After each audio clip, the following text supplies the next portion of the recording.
Hello, welcome to Derps Talk About Games. I'm your co-host, Mango. And I am your co-host, Buddy. And we're back after a little bit of summer hiatus, and we're going to talk about some news that happened in the past month or so. Before we do that, Buddy, I want to show the folks at home what it is we do on this podcast. On this podcast, we like to talk about games. And today is going to be a very inside baseball episode, just because it feels like there's a lot of news in the industry. And, man, I don't know what right we have to comment on it, but I want to comment on it. God damn it. Hey, a couple of big things. We're two dudes with a podcast, right? Yeah, we're two dudes with a podcast. What don't we have the right to comment on? Okay. A couple of big things have come out that all intersect with sort of our world. The big one that is at the forefront of a lot of people's minds in the industry right now are Xbox layoffs. Xbox announced that they're going to be laying off 3,200 people in 2 waves of 16, and then they also divested themselves out of 5 studios. So 5 big studios all kind of got jettisoned back into some level of kind of their own, sort of their own ownership. The new head of Xbox, whose name I don't remember, Asha something, sort of promised a new era that included a bunch of interesting news from people like Bethesda. Todd Howard broke his blacklist on Jason Schreier for, which had been standing for 15 years to sort of talk about kind of the next steps. It's all very PR-y. It really reeks of, boy, we have to distract them from the news of these 3,200 layoffs with, kind of sort of barely announcing new projects, but it kind of does feel, that's interesting. like I have a much is. different read than you do on that. I don't think it's really? distraction. Like, my view is kind of the Asha pointed a gun at Todd's head and says, "You have to fucking do something, and if you announce another fucking Skyrim re-release, I will kill you." Right? So I don't know. I mean, I guess that's true. I just think that there's a couple of these that don't feel like real. We'll get into some of those details. In other news, we'll talk a little bit about Bungie, because Bungie stuff is still sort of happening. Bungie also laid off half the company, or Sony laid off half of Bungie. Yeah. It's the big thing is they laid off, I think, more than half. It's, Bungie is like a 1,500 person company. They lost 800 people, so now they're below 1,000, which does seem a little bit insane. There's some news that came out about sort of the profitability of Destiny 2 and sort of its release cycle. The next little piece is Magic. So at MagicCon, they announced their lineup for 2027, which includes 6 total sets, 3 Universes Beyond sets, 3 traditional Magic sets of varying quality, and we'll talk a little bit about what those look like. And then there was a 4th thing that I can't remember what I mentioned in my little write-up. It might have just been talking about indies, because we're also just going to talk about the fact that indie stuff. Yeah. Just like I work in the industry. There's a bunch of interesting stuff going on, kind of like on the indie side of things. But anyway, let's start with the Xbox stuff, because it's kind of the most the biggest and most pressing. So the summary is, new head of Xbox comes in, displaces long-term head of the brand, whose name is famous, but I can't remember. Phil Spencer. Phil Spencer, right? I was thinking Major Nelson, but not Major Nelson. Like, Major Nelson was like the head for a long time, but I'm thinking Phil Spencer. Phil Spencer, for most of the 2010s and early 2020s, had a kind of bullish view of, shall we say, sort of the future of video games, was really pushing Game Pass. They acquired a ton of studios. They put all of those studios' games onto Game Pass to various degrees of sort of success. And eventually, we are now in 2026. The big hype of investment into the video game world that happened around 2021, that bubble has essentially burst completely. And in the wake of this huge spending spree, Asha is now in a position to have to pay down all of those kinds of debts. And she is doing so with some extremely harsh cuts, I think. Where do you think Xbox's sort of strategy as a product went wrong?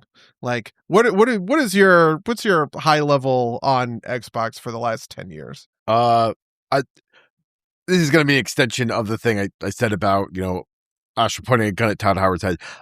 I don't think Phil Spencer pushed all these companies to actually produce, right? I think he did the thing that everybody said that they wanted, which is go ahead, take your time, explore your vision.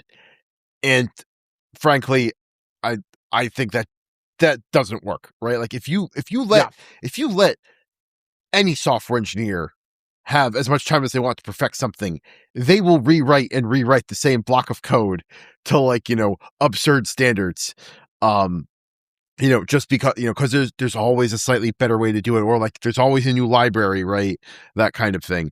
And that is, I think that there wasn't enough push to produce from the top. I think Phil Spencer was a little too accommodating. I think part of this too is like the other part of this is that his protege, who was widely being thought to take over a spot when he retired, she left with Phil Spencer.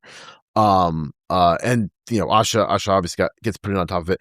I think part of it too is just kind of like industry shift. I think the thing I said was a problem. I also think that Microsoft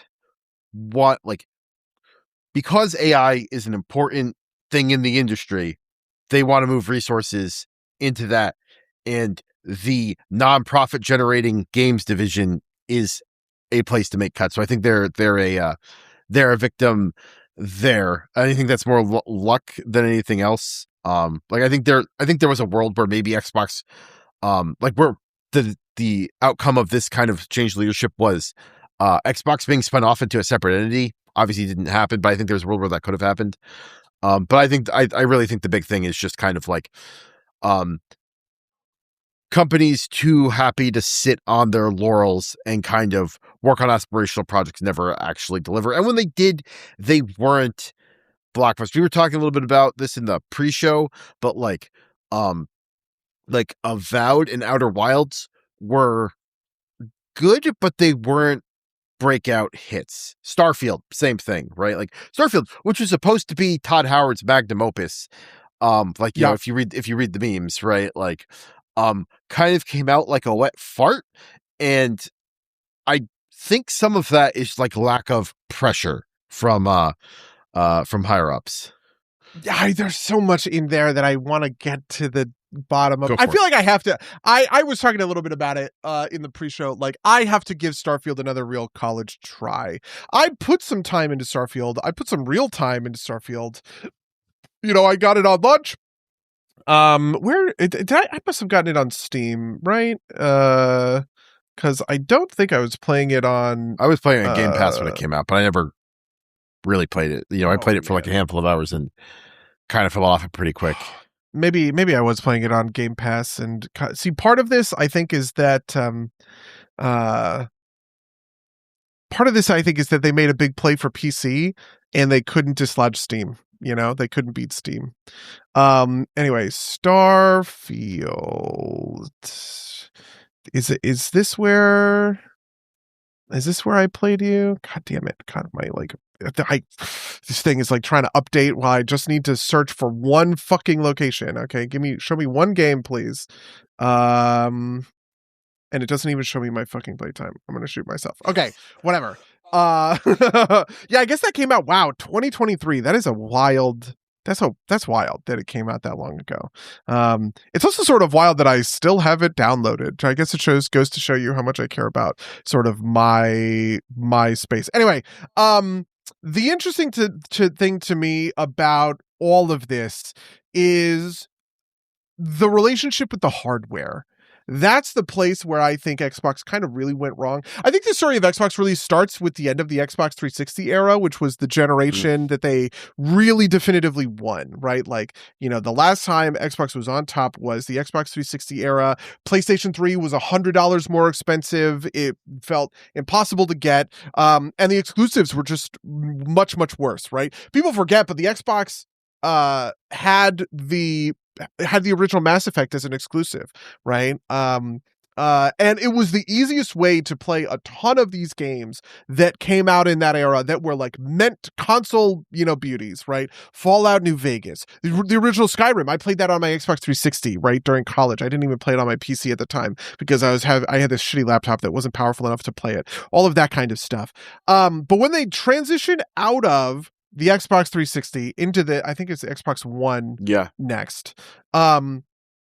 they really lose their way, right? Like there's that whole presentation comes with the Kinect loaded in, people hated that. It's always online. People hated that, right? Just all of these things that were announced kind of in the 2013 sort of era. And their pivot from that seemed to be towards day of PC Xbox exclusivity. So if you want to play the thing the day of, you can play it on your PC, which completely gutted their own exclusivity, right? Like you just have no reason to have an Xbox anymore because they were trying to make a play for, the PC storefronts, right? They were trying to make a play for Steam, just like everybody does and like everybody fails at, right?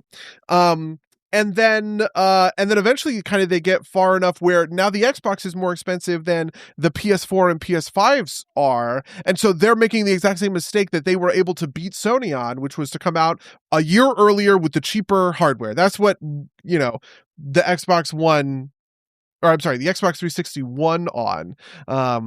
And somehow Sony was able to sort of build out this infrastructure of studios that were pumping hits, right? Like Insomniac with Spider-Man, the Spider-Man 1 and 2, you have Sony Santa Monica with God of War 1 and 2. Both of those are pumping multiple titles when Bethesda Game Studios fails to ship anything for 7 years between Fallout 4 and sort of Starfield. And so I think that's the part where sort of your piece and my piece align, right? There wasn't the pressure from the top. Everything was a little too accommodating, right? Sony was able to really exercise some discipline on their conglomerate studios in order to get them to push for strong exclusives on the platform that kept the PlayStation 4 and 5, right? Like in people's houses, right? And Xbox just couldn't deliver on sort of that front. And at this point, I think they pivoted to Game Pass, which is now the sort of study of ire. And there's a bunch of complicated stuff happening, sort of with Game Pass of it all. How have you been hearing about people talk about Game Pass when it comes to all of this stuff? I honestly, I have not heard a ton about it. Like I have not heard a lot either way. I know people got mad when they raised the price, but like that's kind of the last thing I heard about it from that perspective. I know, like I think I have a Game Pass subscription, even though I don't use it enough to justify it. But I like kind of have like I have disposable income to do that. I did change from the Ultimate Game Pass to the PC Pass because I don't boot up any of my consoles. Like to your point, I boot up my PS5 when there's a PS5 exclusive I want to play, and I don't boot up my consoles really ever otherwise. I sometimes boot up my Switch for the same reason. But to your point, like I think the last time I booted up I have the Series M, I think it's called, the kind of like smaller, cheaper one. I booted that up. The last time I booted that up was to play, it Takes Two, whatever the kind of the romance cooperative game for couples that I played with my wife for a little while. Then fiance. So I want to read you this thing. This is a Jason Schreier quote, which came out, I guess, yesterday. He says, there are a lot of people out there in studio leadership within Xbox who absolutely detest Game Pass and think it has destroyed the value of their games. They think it's taken away from the value of all games in general, just as a service, and just has contributed a lot of it's been a detriment to the games industry and those people's views because of how it devalues games. This is verbatim, I guess. He speculates that Game Pass will move away from day one in the future. I think they'll keep it going, but at some points they're just going to remove day one sales because that makes no sense anymore. This is the sentiment that I have been seeing passing around. And this is kind of where indie games get brought into it, because I've been seeing a lot of kind of, I don't want to say colleagues, but other folks who are sort of doing my sort of thing, indie game publishers, right? People who are bringing indie games to sort of stuff. And I want to say, for the record, I have one Game Pass deal on day one for a game that is coming out. It's called Echo Weaver. And this is not me sort of glazing Microsoft, but I will just sort of say that deal is a great deal, and it is the only reason that this game is kind of happening at all. And this is so true for so many people I know. There are actually multiple publishers and studios who are only around because they were able to get Game Pass deals that, frankly, were ludicrous. They just, not even that they didn't make financial sense, because I do think that they made a certain amount of financial sense, but not in a like tabulate your checkbook kind of financial sense, right? If you think that Xbox is running around with a bank account for Game Pass deals, and they are only signing games that are going to bring in customers, and those customers are going to outweigh the value, that's just not the way that they were thinking about Game Pass, right? Game Pass was a profit. It was a losing proposition. It was a losing proposition for years and years. Before I ever even got my first Game Pass deal, it was a losing proposition, right? Where Game Pass is handing out millions of dollars to sort of these indie titles, but the thing that they're looking for is volume, right? Like the theory of the case was not that each one of these games is going to bring a lot of money to Game Pass. The theory of the case for Game Pass was, we need a robust service. We need to create a world where we're bringing new things to Game Pass on a regular enough cadence that there is always that there's essentially a habit forming, right? Where someone is going to be looking at what's new on Game Pass, looking at what's new on Game Pass, looking at what's new on Game Pass. And the more that they do that, the more they're going to be able to sort of drive the PC business kind of away from Steam and away from sort of these other sort of places to localize it all happening inside of the Game Pass atmosphere. That was sort of the theory of the case. I don't think that ended up being true. I think we were at the point where everyone just kind of goes, you know what, we've been doing this for half a decade at this point. I mean, I guess longer, maybe 7 years Game Pass has been around. And it just hasn't paid off. But absolutely, the people who got screwed in this arrangement were Microsoft. It was not the third-party studios who were getting big Game Pass deals and then bringing in just a fraction of the players that they otherwise would have needed to in another sort of scenario. I also would probably say, and this is maybe the harshest part of it at all, I think it's cope. There are so many games that they're just not good enough. I have shipped flops.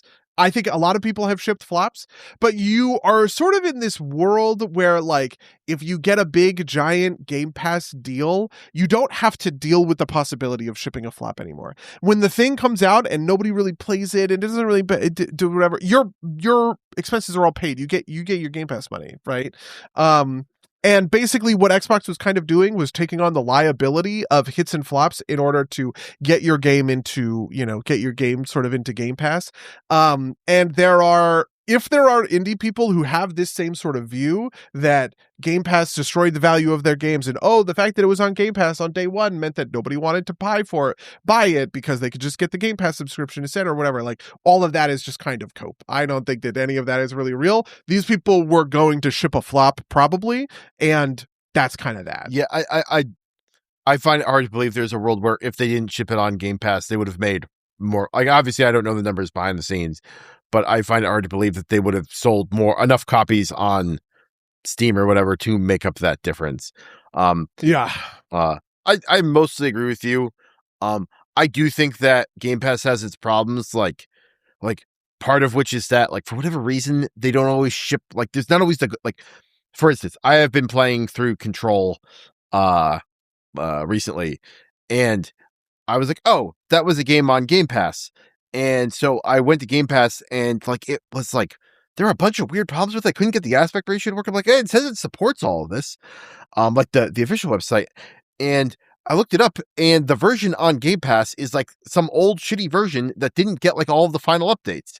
And it's like, okay, well, I guess I have to buy it on Steam. Turns out I had already bought it on Steam, so it's not an issue, right? Like, that's big gamer problem. Like, Steam library is larger than I remember it being, but this is the 0451 game, right? Control. Sorry, the immersive sim 0451. Am I thinking of the right thing? You might be thinking. So I got it confused with Prey. Ah, shit. Yes, I am thinking Prey. Yeah, this is different. I don't know how. Like, I don't know how I made that confusion. I made the exact same error, and I don't know why I confused it with yeah. Prey. It's not even like Remedy is the same people. It's the Alan Wake people. It's yeah, exactly. It's essentially the SCP Foundation game.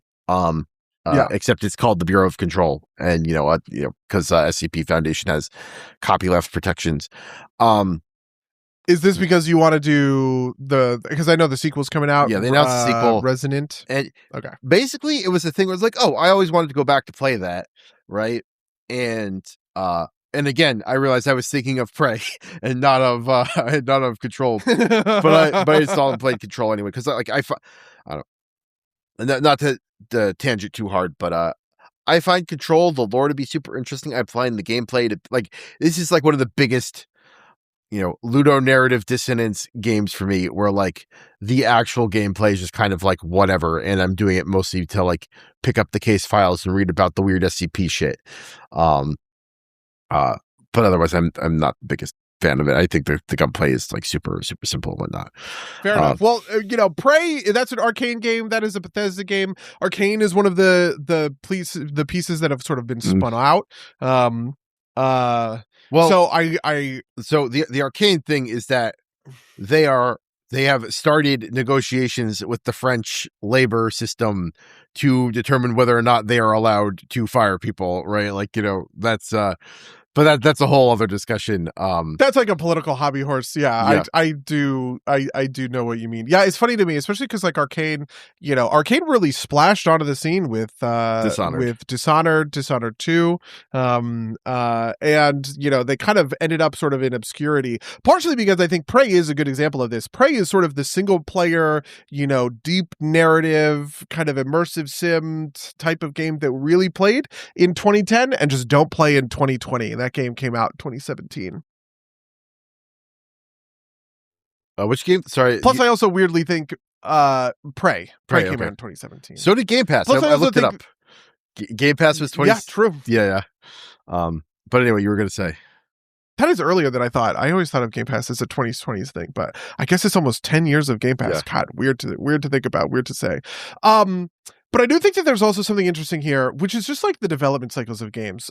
So one of the things that Jason Schreier talked about in a recent YouTube video was about he talked to Todd Howard for the first time in 15 years. He got blacklisted for leaking Fallout 4, which was a huge story at the time. He was at Kotaku. There were a series of script pages that Kotaku published with that, and the script pages being published is what Bethesda sort of said. We can debate, the journalistic whatever, on whether or not that is fair or bullshit later. But, one of the things that I think is sort of interesting is he talked about how Skyrim was 100-person development team, and Elder Scrolls 6 and now Fallout 5, which they have announced that they are working on, are 1,000-people teams. And there's this other thing that is happening, which is games just cost so much fucking money to make. And that part, I think, is insane. Kind of crazy. I don't really know. I want to comment on this, but this is such the other side of the industry for me. Like, I don't really know what happened. Like, why did we get into a position where these things are so expensive? But it also touches in the Destiny stuff, right? One of the things that Paul Tassi came out with after the Bungie layoffs is that Destiny 2 was largely an unprofitable venture. It was unprofitable for Activision, and it was basically unprofitable for Bungie, but there were these brief glimpses of profitability, and that's what sort of drove everything. Drove everything forward. I just kind of think, I don't know what I think about this one. It is really weird. It is really wild to me that Skyrim was shipped with 100 people and, Starfield is 1,000, and Starfield is so much worse than Skyrim was. Yeah. I wonder how much of that, like, I would love to see how much of that is like, but I'm wasted is a little too strong of a term, but it's the term I'm going to use, like wasted man hours, in that like stuff that ultimately gets worked on and doesn't make it into the end game in any reasonable sense. It is outside of any sort of like there's room definitely for like, oh, I worked on something and it just didn't make the final cut. But like, it feels like there has to have been like so much more of that, right? Like that there was just like a bunch of churn. Maybe it's just kind of the reality, like, because it's Starfield's the old engine, right? It's not like they have people churning on like building a new engine. It's not like there's the kind of like, you can have people working on asset generation, but it's that shouldn't affect the core systems. Yeah, there's a part of me that thinks like as games have been pushed for more and more photorealism, maybe it makes the difference. So for instance, Starfield looks a lot better than Skyrim does. The animations are better, smoother. You have a lot more VO. One of the things that they kind of talked about with Starfield was kind of the nature of wanting to get away from I took an arrow to the knee. Like that was because they were limited at the time and you heard that voice line all over the place because it was just one of the random things the guards say. And when the guards have 20 things to say and you walk into town 250 times, you're going to hear the same line fucking a lot, I think is really what it kind of comes down to. I don't know. I don't have a good answer for this one. I kind of wish I did. Part of me thinks that, I feel like I am currently taking advantage of this because I work entirely on the opposite end of the spectrum where I have a dev team of 3 people and we can make a profit on games all the time, with dev teams sort of that are that small. But I really wonder what happened where we just kind of can't make this this size of game anymore. I wonder, or if like, I wonder if some of it's go for it. professionalization, right? Like, yeah, we've talked about like, Blizzard was the best in the bad old days, right? Like, some of it might just be the industry getting older, right? Like, there, like every one of these studios had stories about people like sleeping under their desks, which is not great. Yes, but is also a thing you can reasonably do when you're a 20 something, right? All these people who were 20 somethings are now like 30 to 40 to 50 somethings, right? And are probably clocking out at 5 o'clock, especially because they know at the end of the day, fucking Satya Nadella is signing their paycheck rather than, Todd Howard, right? Like, or whoever the ZeniMax group or whatever, which is like a lot closer to earth. And if they, if Bethesda misses, Microsoft isn't going to go under, right? Like if Starfield flops, Microsoft isn't going to go under. Bethesda might have, or at least might have been set back seriously enough that it was an issue and they knew that they had to perform on the next one. I wonder if that's like, I hate that this is true, but like this is akin to the kind of the like, if you don't have the pressure of, the company collapsing beneath you, maybe you need someone above you, artificially inducing that pressure. And everybody hates that, but like I think some of that is necessary to like get things done sometimes. Yeah, I think that that's certainly true. One thing I will say is, even at my scale, right, which again is a handful of people rather than thousands of people, I've never had a game ship on time. It's actually a meme inside of the company. I've shipped maybe 25 titles or something so far with Aquapara. We talk about it constantly about how devs always want to push. It is almost never from us. There are some times where I will push release dates. I'm the one who gets to set release dates at the company. I do a bunch of work to sort of scout them out and on all of this other kind of stuff. So there are times where I will, pinpoint a date that I like for this reason or that reason kind of thing. But whenever we sign a project, we know when it is supposed to ship. I put a day on the calendar and we never hit that date. We always push. And I don't know. I think a certain amount of that is a software development thing, right? I've got context on this from like the non-video game side of this, right? Which is, yeah, sure. You go for it. Yeah. Early in my career, I had someone tell me that when you're estimating the length of a task or a project, 'cause this is a thing that the PMs ask you to do, right? They ask you to like scope the things you're working on. Yeah. They said, make your best estimate and then multiply it by 3. And give that answer. And part of like, and if you hit your timeline, you're a hero because you finished early. But most of the time you're not going to, and that's because of unanticipated delays. Like things that are harder than you thought. Like you kind of imagine like a best case, like what a reasonable case scenario is, Uh-huh. and never hits that, right? Like, there are things you're not anticipating. There are emergencies elsewhere that eat your time, that if you actually measured the amount of time you're working on the project, you'd probably be closer to your estimate. But the PM doesn't see that over the past 3 weeks, you have done like your core responsibilities for only 66% of the time, because the other 33% of the time you're working out, like you're putting out fire. Like, there's a on-call emergency, or there's a bug somewhere that needs to be fixed relatively quickly, that kind of thing.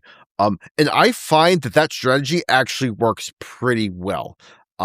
The inverse problem with this is, of course, your task will expand to fill available time, right? If you don't give a developer an end date, they will work forever on it. Like I mentioned this before, but it's like, I'm sure that the reason that the devs want to push is because there is a feature that they're close to getting done. And like, oh, it's 2/3 done. It would be such a weight to cut this. But the answer is cut that and fucking ship the game, right? Or ship the software in my world. It's so funny. I have also generated the most insane sort of, I have generated the most insane second site for this kind of thing. A couple of months ago, I was in a call with a number of my kind of colleagues, and we were talking about whether or not a game was going to push. And I said, I think that the game is still going to push. I'm pretty sure the developer is going to come back and ask us for more time. And everybody in that call said, we've already pushed a bunch. They are going to feel, because one of the things that we do as a publisher, we say we enter a contract that says, I am going to pay you based on these milestones, right? X amount of money for delivering Y product, right? When something pushes, we do not generate more money to give them. We say, okay, your milestone that was due on in May is now due in June. And so what you've essentially done there is you have taken the same amount of money and spread it over 2 months instead of one, essentially, right? Though obviously it's not monthly, it tends to be like quarterly, whatever. Milestone schedules are complicated, but that's the way that it works. So like when we push a game, it's kind of no skin off my back in a certain sense, because like rarely do I go to a developer and say, oh, you want to push the game? Yeah, that means that I am going to shell out an extra $100,000 for you. No, they understand that they're not getting that much. They're not getting any more cash for this. And we understand that we're not going to, sort of pay out that cash sort of indefinitely. But we were having this conversation, and they were talking about how the developers are really pressed for cash. So they need the game to ship so that they can start making money on it, right? The future of their sort of studio. And I was like, I understand that. I've heard that a lot. I am sure these developers are going to push again. And maybe 2 months later, they came back and they said, oh, actually, can we push another month? And it was just like, you are the ones who are telling us that your company was going to go out of business if we didn't ship the game by X date. And now all of a sudden, well, X date doesn't really look right. We want to go a little bit later. It's just like, okay, that always happens. The worst part of this is at a certain point, you have to hold the line with the developer. I've also never had a developer who wants to announce their release date live, because I always tell them, when you announce your release date live, you are set, right? Like you can't go back on that. You go to press and you say, hey, the game is coming out on date and time. That's it. You did it. You are going to, be held to that sort of standard, and it will take an act of God to sort of change things around. Everybody gets really nervous about this. Normally, I just kind of force them to push through or whatever. But I have, and you have seen a number of Akupara games where we announced a release date and then we actually had to push it a couple of months. I have guessed wrong on sort of that position. And there are actually times when developers are right that, actually we can't really announce the game yet because it's not going to be ready for launch kind of thing. And I have to eat that crow and then go, oh, oops, it's not going to be, whatever. It's going to be this other sort of month. And if that's happening on a team with, a dozen people, boy, you better believe it is going to be running rampant like the fucking plague through Bethesda, right? Because not only is it 1,000 people who are all working on different aspects of Starfield, but like those different aspects can like bounce into each other in really, really problematic ways. One of the things I get blocked on all the time, I could probably make every trailer I want at the beginning of a campaign for like an indie game, but that stuff isn't implemented. Like, I just don't have a build that is capable of capturing the footage that will make for a good trailer. So I have to wait for the devs to implement that build. And that means that every trailer kind of ends up getting blocked by, what can the devs promise me in a footage capable build, right? And questions like that are just all over the place. And so I can't imagine what it's like for whatever, Starfield or something kind of on that scale, where the needs of a build don't just come down to 2 people, it comes down to 200 who all have to sort of sign off and say yes and kind of get you through this bureaucratic rigmarole before you can, you can make a trailer and set it live kind of thing. Yeah. No, that makes perfect sense to me. It also wouldn't surprise me if like this is like a compounding thing. It's like, imagine that every dev, for example, every dev working on a project needs, 2 days of push over the course of their project, right? Like at 100 devs, that's 200 extra days, and 1,000 devs, that's 2,000 extra days, right? Like, and I think that's the kind of thing that like does not like also I wonder how much this is also driven by kind of like broader software stuff, right? Like in my day job, if I miss a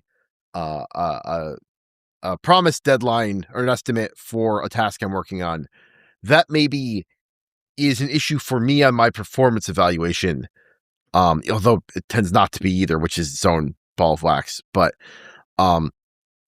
it's not generally an issue for the customer or downstream, right? Like, if I'm working on a new feature, 90% of the time, the customer either doesn't know about it or doesn't have a hard end date, right? It's like, oh, we are working on this, it will come out. Or it's like, they find out when we publish a patch, it's like, hey, you can do this now, right? And at that point, like, it's not like missing a deadline, right? It's not like pushing a release, because like there just aren't as many announced features in kind of like the business in the normal software world. Like, I'm sure there are enthusiasts, but there's not a ton of people who are like champing at the bit for like, the Microsoft Excel patch notes. And like, I wonder, because, most software engineers don't work in games, right? And my guess is that most software engineers that work in games work outside of games for some period of their career for a variety of reasons. I wonder if like that kind of expectation has seeped over the line into the gaming industry. And that lack of kind of urgency, because like the only time you get urgency on the other side is like when it's like if a company is running out of runway and they're gonna excuse me, basically cease to exist. But yeah, when that happens, it's rarely because you didn't ship a feature on time. It's maybe the culmination of some of these things, but it's not like you launch features as like these, like the launching a game is fundamentally different from launching other software, because you're generally not launching in the same kind of units. You're not doing one big release for things. You're generally doing like small releases for pieces of things. And if that's the model people are used to working on, then I think that like I think that it's got deleterious. That would have a deleterious effect on the game industry. The closest thing you would get to that is live service games, and that's got its own set of problems, as we'll probably get into at some point here. Yeah, it's also like a hit. It's like hits and flops, right? Yeah. Like where you are putting all this work into the game before you know whether or not it's going to perform, right? This is one of the reasons why I think live service games are so powerful and have taken up so much sort of like industry share is, a World of Warcraft subscriber base, okay? You have a much more manageable, just like on the revenue level, like a much more manageable time making projections for whether or not this thing is going to be a success compared to Starfield or something like that, right? With Starfield, you have to hit it big. You have to hit the home run, right? Where this thing is amazing. It's so good. It's going to get downloaded by 20 million players like Skyrim did or something like that. And part of what happens is you end up benchmarking back. You benchmark, you say, well, Fallout 4 made a blah, blah, blah, blah, well, Skyrim made a blah, blah, blah, blah, right? And those ones showed a certain amount of growth. Those ones showed a certain amount of this or that. But the reality is that Fallout 4 just has a better hook. It has better drive. People are going to visit that fate more. It's part of a big IP. You're not launching a new IP like Starfield. Your IP is not weird and confusing like Starfield. You know what I mean? Like all of those kinds of things really play a sort of detriment. I actually think the same thing happened for Dishonored and sort of Prey. Dishonored just had such a hook. It looked so good. It looked so clean. Just the little things like that guy's mask, Corvo's mask, the sort of Victorian steampunkness of it all just had a real solid look, a visual appeal that made that thing, sort of sell. Prey, you're up against these big smoke monsters. Those things sort of suck and are uninteresting, and I don't know. It just doesn't grab you. It doesn't grip you in sort of the same sort of way. I think Prey was relatively successful though. I'm sure it was. To be fair, right? Yeah. But I just think that in terms of which one of these is going to be remembered by history, like which one of these is going to be, Psycho, and which one of these is going to be some forgotten, 60s horror film that nobody remembers, right? People are probably going to remember Dishonored more than they remember Prey, I would expect. Yeah, that's probably fair. I also think that part of that too, part of the thing you're pointing at here is that Dishonored was a relatively compact game, right? And people there's part of I think the issue is that because people expect a certain amount of game for their money, that all these this is again a scaling problem, right? To make a 60-hour game with a 1,000-person team is going to take much longer than to make a 20-hour game with a 1,000-person team. And it kind of feels like it should, right? It's like, oh, well, if you got 1,000 people, you should be able to come up with a 60-hour game, right? I think part of the problem there is that it is hard to get to 60 hours of, I'm going to call scripted content, right? Part of the reason why Skyrim is so immersive is because it's kind of it's a more emergent game. They put a bunch of stuff in place and they kind of let you go, right? Same thing with Cyberpunk, whereas something I played Mina the Hollower. I beat Mina the Hollower. That was a 20-hour game for me, right? And every single part of that is a bespoke design screen, right? And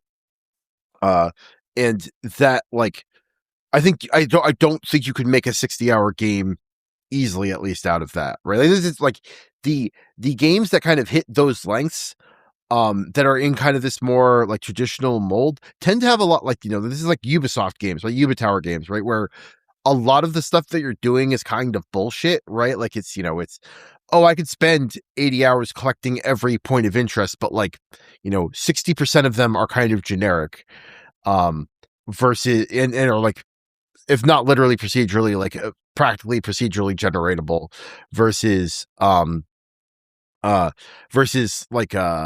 more compact, well tuned set of scenarios. I think it's a scale. I don't know. I think a lot of this is scaling problems. Yeah, I think that's definitely true. I also think that at a certain point the industry kind of found its ceiling, right? There's this other piece of this which I haven't seen really anybody comment about, but I'm just going to call this the Roblox effect. At the same time all of this shit was happening, Roblox is hollowing out the next generation of gamers, right? People aren't onboarded onto the PlayStation and the Xbox in the way that we were when we were kids and teenagers. People are onboarded to Roblox, really, mainly, right? And so the Xbox machine is sort of tracking gamers in our generation, kind of these millennial gamers who are moving up through time and trying to keep them engaged by showing us titles like Starfield that are, engaging and fun and interesting in the way that we expect titles like Starfield to be, engaging and fun and whatever. But if I am a child who was born in 2006, Skyrim came out when I was 5. I didn't play it. I got onboarded to Minecraft and later Roblox, and Roblox is such a massive and sort of strong ecosystem that it has held me all the way until I'm about 18 years old, right? And I think this is really the big thing. This, to me, is where it all kind of comes crashing down. For about 20 years or so, right, we kind of had, basically from the first NES up through kind of the sort of the end of maybe the Xbox 360 era, we had a really solid sort of core where like even I know young people, right? Xavier, who works in my company, is somebody sort of like this. They get onboarded into consoles in the same way that you and I got onboarded into consoles, right? But by the time the 2010s roll around, that's just not happening anymore. It's not a world that these kids are sort of living in, and no longer do they have a lot of access to sort of this side of things. The only place they do have that access actually is Nintendo. And part of that is because Nintendo sort of sees what's going on with mobile phones and tablets and builds the Nintendo Switch as a console that is radically different than PS4 and Xbox sort of pursue. And so they're able to kind of hold on to a kid's audience kind of that way. But at this point, I think Nintendo's doing something completely different. Like, Xbox, I don't really think is actually competing with Nintendo very much anymore at all. Nintendo, I sort of think is weirdly kind of competing more with like mobile games, if I'm kind of honest, with like how some of that stuff is like working. Yeah, I think that's they're competing. I don't know. I think they're doing this weird straddle thing, right? Like they might actually exactly what I was gonna say. They're really straddling it. Yeah, right? I would say the Switch might be the entry point for like younger gamers to get into like normal console stuff, because right, like you can get like last generation essentially AAA hits on the Switch too, right? But I think you're right that like the portabilities, like the Switch Lite was like the one that you couldn't play separate you couldn't play docked, right? Like it was just the mobile version. So I think you've got a pretty good point there. Also part of this is I understand how powerful the Nintendo Switch was, which was an extremely not powerful machine.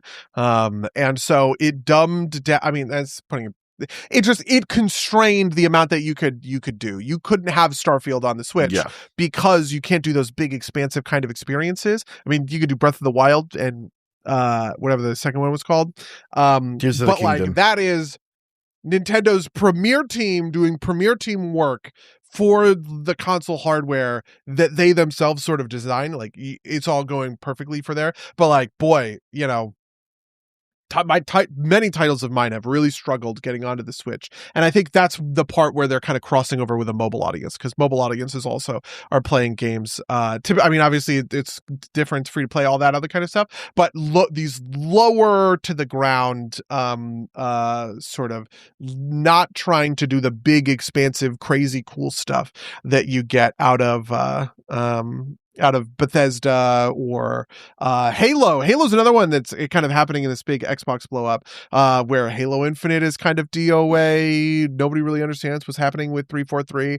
Do you think that Halo as an IP is just sort of dead and buried? Like, what's your take it's there? Not dead and buried. Like they will, like it is too iconic for it to be dead and buried. But I think it is, example number one of like people who needed their asses kicked to get something done type of deal, right? Yeah. And I think that's going to happen. Like, I think it is too valuable of an IP to let that lapse. Like, I think a Halo game will come out. Like, like they're doing another Combat Evolved remake, remaster of some sort, right? Like, I think it's just the campaign, and that's probably the starting point, but they have to, like, they will do something with it. I just don't know exactly what it will be. My feeling on Halo is this thing. Well, maybe not this thing. My feeling on Halo really just is Halo needs a God of War 2018. Was it the reboot? It needs to reboot like that.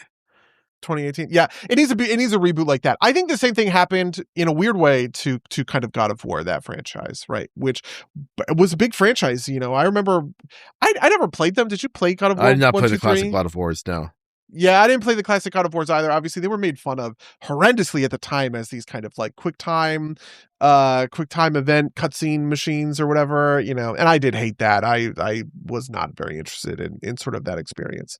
But I really do kind of wonder, maybe there is a world where, Halo kind of comes back to the fore, but they have to do a really radical kind of re-explanation of what the game is and where it sort of exists. It kind of can't keep doing the same thing that it's been doing sort of before, and maybe, I don't know, there's a bunch of different ways you could do this. I think you could do it on the gameplay level. I think you could do it on a sort of narrative level, but yeah. See, I think Halo Infinite was supposed to be that, and you can't have it not be hit. Like, the problem is that like God of War's identity was not so tightly tied to its mechanical identity. Halo is. That's true. Right? Like, Yeah. if you make Halo feel like Call of Duty, like people have been furious for years they put sprint into Halo ODST or whatever they did, right? Like they're still mad about it, right?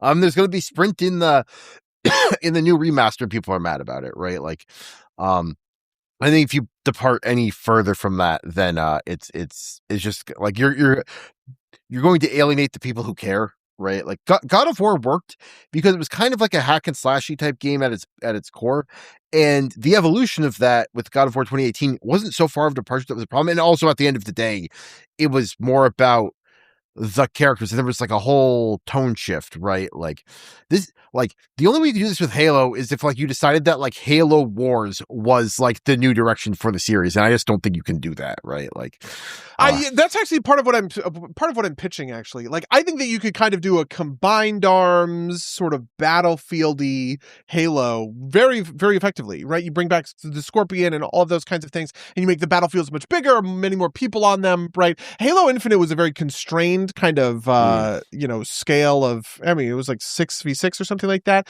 You could do the 80v80 or whatever the crazy battlefield sort of scale battles are, and really integrate, those vehicles. Your vehicles are very iconic in Halo. I think everybody loves the Banshee. The Ghost controls is like the basis for Airframe Ultra, right? Like the germ of an idea for Airframe Ultra was, what if I made a hoverbike game and I used Ghost controls from Halo 2 in order to like control sort of the hoverbike, and everything that is Airframe Ultra now, kind of came forth from sort of that. I feel like that's probably what I would pitch if I was, I don't know, the fuck. Part of it is I don't like 343. I played Halo 4 and 5, and I remember liking them at the time, but I now think of them as empty, like I couldn't tell you a single thing about either of those games, even in, in the way that I could describe details of other games that are like similarly like not remembered very well. I remember lots of plot points about Mass Effect Andromeda,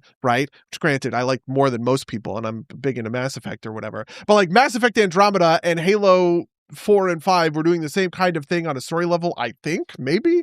But like I could not tell you anything about what happened in Mass Effect 4 and 5.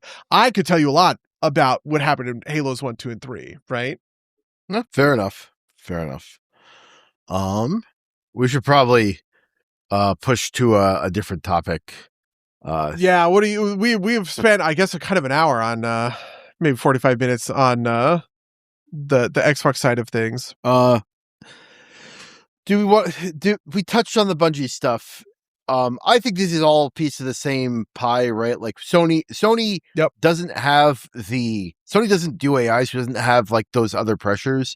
And it's willing to be patient with its single player games, which and it is like famously failed horrendously with all of its live service attempts.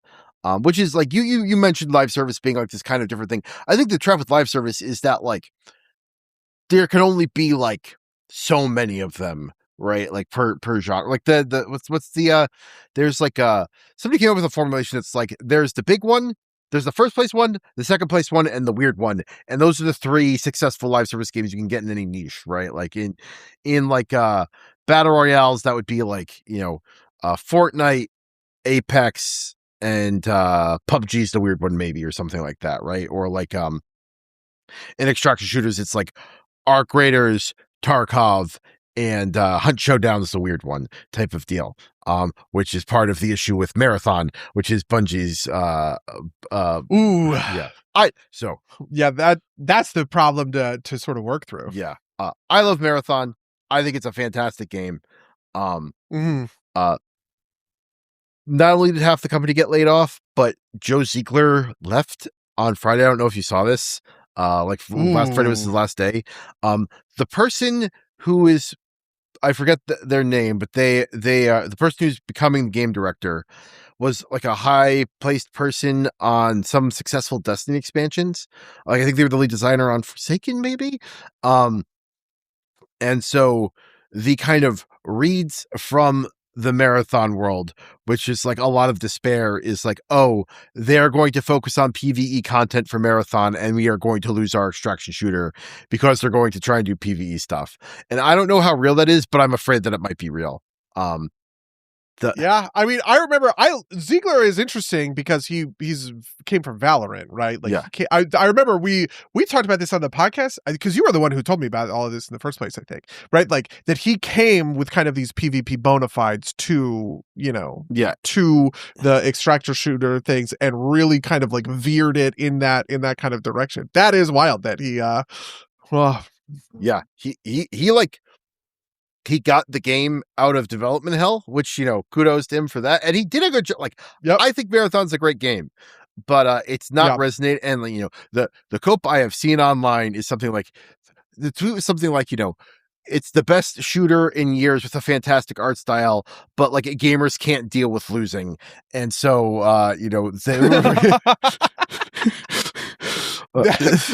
that's real as fuck, to be honest with you. Yeah. No, their PV experimental mode launches on Tuesday. We'll see how that goes. But there's like a lot of thought that and honest, like I will say, like for a game set in the Marathon universe, a more PvE focused mode that lets you push more story content, which is part of the draw of Marathon, makes sense to me. It just saddens me that maybe we're going to lose the extraction core of this game, which I think works very well. I think it's got issues, but we will do a deeper dive on Marathon at some point. But like the bigger point here is that Sony brought on Bungie to like shepherd their live service games, and every single one of them failed, right? Like, and I don't know if that's Bungie's fault, but like famously Conquered. There's like I think there's a handful of canceled live service games in this realm as well. Marathon obviously like has dedicated fan base, but isn't doing super duper well. And part of this is a thing I will agree with Paul Tassion. I think I said off the cast, but I think Paul Tass is a little bit too doomer at this point. But he said that like Sony has the patience for like Santa Monica Studios to spend 6 years polishing whatever game they're working on and release it and have faith that it will make the money back. But they don't seem to have the patience to support Marathon. They might, but support these live service games through a couple of rough years till they find their footing. Unlike say, a company that gets a lot of shit, Ubisoft, who, held through on For Honor and Rainbow Six Siege and just kind of let them cook, even though they didn't launch great. And now they are kind of ongoing, stable, profitable properties. Yeah, I mean, I think that is, I think that's actually a pretty good read of things. Part of it, I think, is because people are constantly looking, there's a lot of signal and noise problems that are happening sort of here. And also, I think part of it is just there's this heroic amount of cope that goes into working in video games. Which is really complicated to deal with. I deal with this all the time, to be honest with you, of when is someone let me explain this in two ways. Okay. So way number one, you need people to believe in the projects that you work on. Something that's happened to me in a professional setting is you will get people who don't believe in the project that they are currently working on. And that's a really detrimental thing to have on a team. I mean, part of it is scale, right? When I have a group of people who are working on a team and that number amounts to about 12 people, right? Having 1/12 of your team kind of in a doomer state is really brutal, right? But you need to get people who believe in the vision, who buy into that, who understand that the game is going to be a success, that it's going to find an audience, and all of these other kinds of things, right? And when you filter for people, when people who can't get that buy-in kind of wash out, which they do quite a lot of the time, because it's either buy-in or ship out a lot of the times how that works. You end up in the opposite end, which is where now the game is really having problems and everybody's kind of coping too hard about it because they need to cope about it in order to finish the game, in order to work on the thing. And keeping between those two extremes is really tough. You either get into a position where people are making really extreme sort of kind of bad decisions because they don't understand the sort of the state of the game, shall we say, right? In like a game theory kind of sense. They're not thinking about what are my strategic moves in order to make this game a success. They're just thinking about the critical sort of side of things of this game is failing and here's what's going wrong, right? Which is never going to get you to sort of the other end of the equation. And those people are running up against people who are kind of putting the blinders on, and they are just trusting, and they're saying, you know what? I can't think about any of this other stuff. I just have to finish the work. I just have to put the work in, and we'll sort of like make that kind of thing happen. I don't know that there's a good answer. I don't know that there's a good answer to like sort of solve that piece of the puzzle. I think maybe the best answer I've ever heard is from Jeff Kaplan, actually. In Jeff Kaplan's interview, he said this thing that has maybe been the most important thing that he said in that 5-hour Lex Friedman interview that we reviewed on this podcast, where he talked about, when I was in he basically said, when I was in leadership, I really felt like I had two levers. I could either push the team or I could pull the team. And those are my only decisions. Do I push them further or do I pull them back? And that's kind of where I feel like, this sort of thing sort of ends up. You have a leadership who is either pushing when they ought to be pulling, which I actually think probably describes Sony to a certain extent with kind of with Bungie. If Microsoft is, they are not pushing, they were to pull, right? Like Microsoft was just kind of letting people do whatever they want without any sort of independence or sort of like ownership or any of that kind of stuff. Sony, I think, is doing kind of the exact opposite, and that's sort of like to their detriment. And really sort of speaks to what you're getting at. And the other piece of it is that, like, I don't know, Bungie also is just a kind of terrible business proposition. They were so bloated. They just kind of kept hiring. They kept hiring people. I've known a lot of people. A lot of my personal contacts have floated through Bungie, weirdly enough. And I think part of that is just because they thought that they were going to be the next Blizzard and never kind of got there. I think really they just wish they could put, could you imagine if they just put Destiny on a subscription? They should. You never can make that work. Once you go free to play, it's never gonna make the next jump from there. But I think really that's maybe what the game needed in order to find a footing. I also think that like the business side of things was just like super poor. Like the thing that I took away from the kind of reporting about like Bungie like never being Destiny never being profitable is like they did the classic thing, the classic blunder where like they had a profitable expansion. And I noticed you're drinking a Pepsi. Are you a traitor? Are you a traitor to Coca-Cola? Well, it's I first of all, fuck you. Okay, I'll drink what I want. Second of all, you can drink what you want. It doesn't make you not a traitor.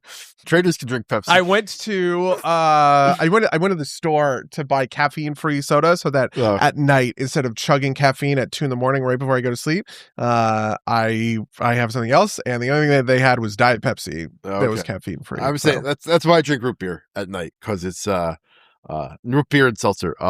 But yeah, to get back to the point is like, they had a successful expansion and then they invested in opening up a new office instead of like, being like, let's make sure the next expansion is also a hit, right? And then the expansion wasn't a hit and they got in fucking hot water and they almost closed until fucking Pete Parsons or whatever his name is, who everybody wants to hate on with his classic car collection, did the heroic work of like, duping, Sony into saving all of their jobs for another 2 years, right? Such an insane thing. This will never stop being kind of the most insane. I don't know. I recognize that that money was free. Everybody, I don't know. And everybody was constantly throwing cash around on these kinds of things. And also, one of the things I think is really interesting is we have seen really direct evidence of this kind of thing, kind of pay off. This was the magical thing that somebody said, to put this into perspective. Microsoft bought Minecraft for $2 billion, okay? Sony bought Destiny for $3 billion. And Microsoft buying Minecraft for $2 billion is maybe like the most sound acquisition they have ever made, like, I don't know, ever in the business history. I don't know, maybe there's just like some completely off the wall tech side, acquisition that Microsoft made that is way smarter than this. But just Minecraft was so good, is so good, right? And part of that was they paid a lot of money for it at the time. Everybody thought it was fucking insane that they paid that shit for $2 billion. But God, now they look like geniuses, compared to what it once was. I totally get that Bungie thought that they had a similar, or I'm sorry, the Sony thought that they had a similar sort of thing with Bungie, but I don't know. Minecraft was an indie game, and it was managed by this weird Swedish guy and his team of not very many people. And Bungie is not that, and has a lot more problems in terms of kind of like overhead and stuff. And I think just everybody, I don't know, everybody is.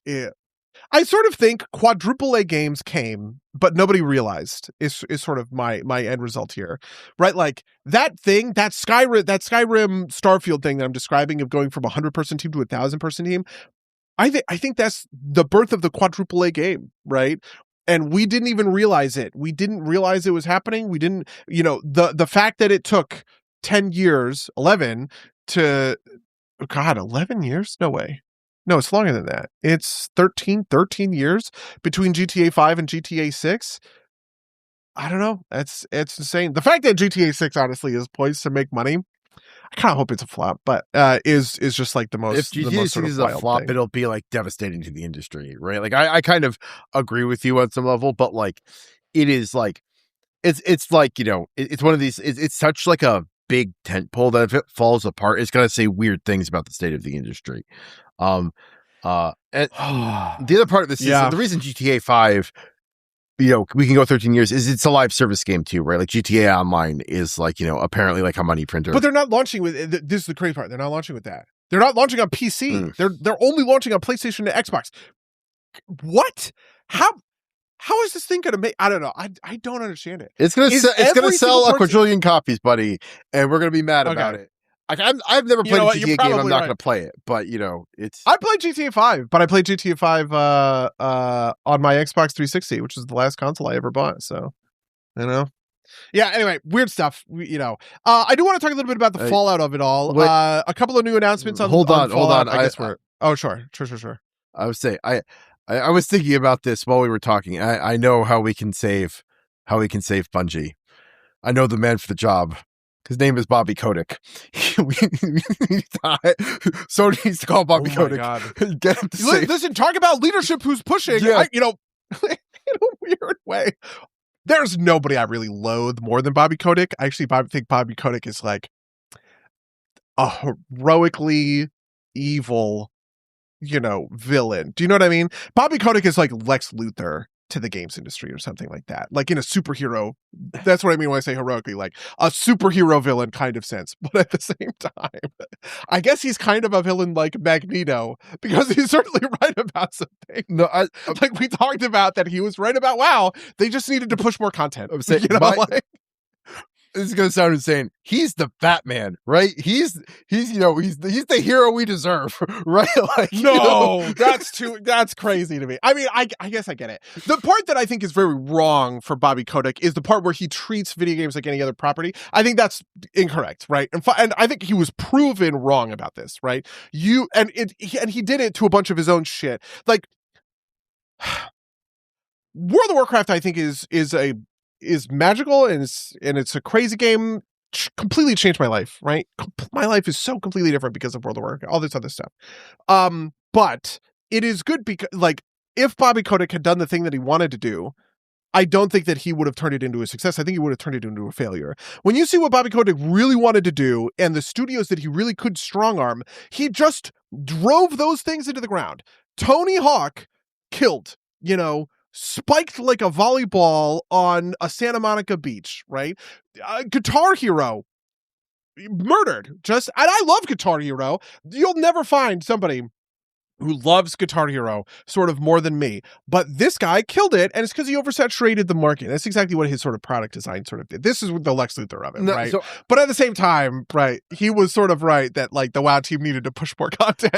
I think you're right. Like maybe the better analogy is he's the Punisher, right? Like, he's like, maybe you can't have the Punisher doing everything always, but like in the real morality about in an aside, like in the mythos of the Punisher, right? Like sometimes people need killing, right? Like, Yeah, sometimes people really deserved it. He was right about World of Warcraft, like right? I think right now we need somebody like, and I think that's what Asha is ultimately, right? Like, is somebody who is more of a business person and less of a creative.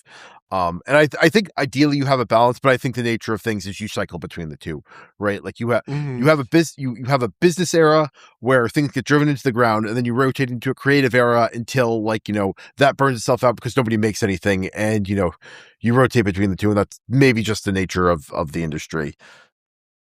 Yeah, I also do want to say that I think part of it is about, a deep contraction to the bureaucracy, that works with sort of all of this kind of stuff. One of the studios that I was really interested that they held on to was Obsidian. Obsidian fits the profile of quite a lot of their other, games. Obsidian is also a company from Southern California, so I happen to know a lot about them.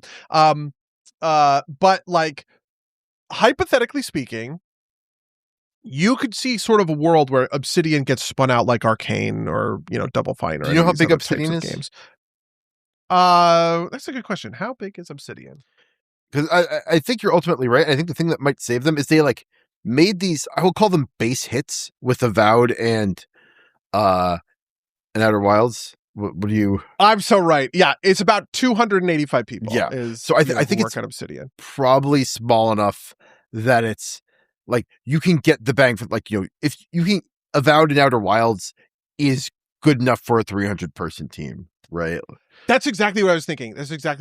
Part of it I also know is that Obsidian did a number of really smart things. Like one of the games that they made that is like quietly a big success for Microsoft is Grounded, right?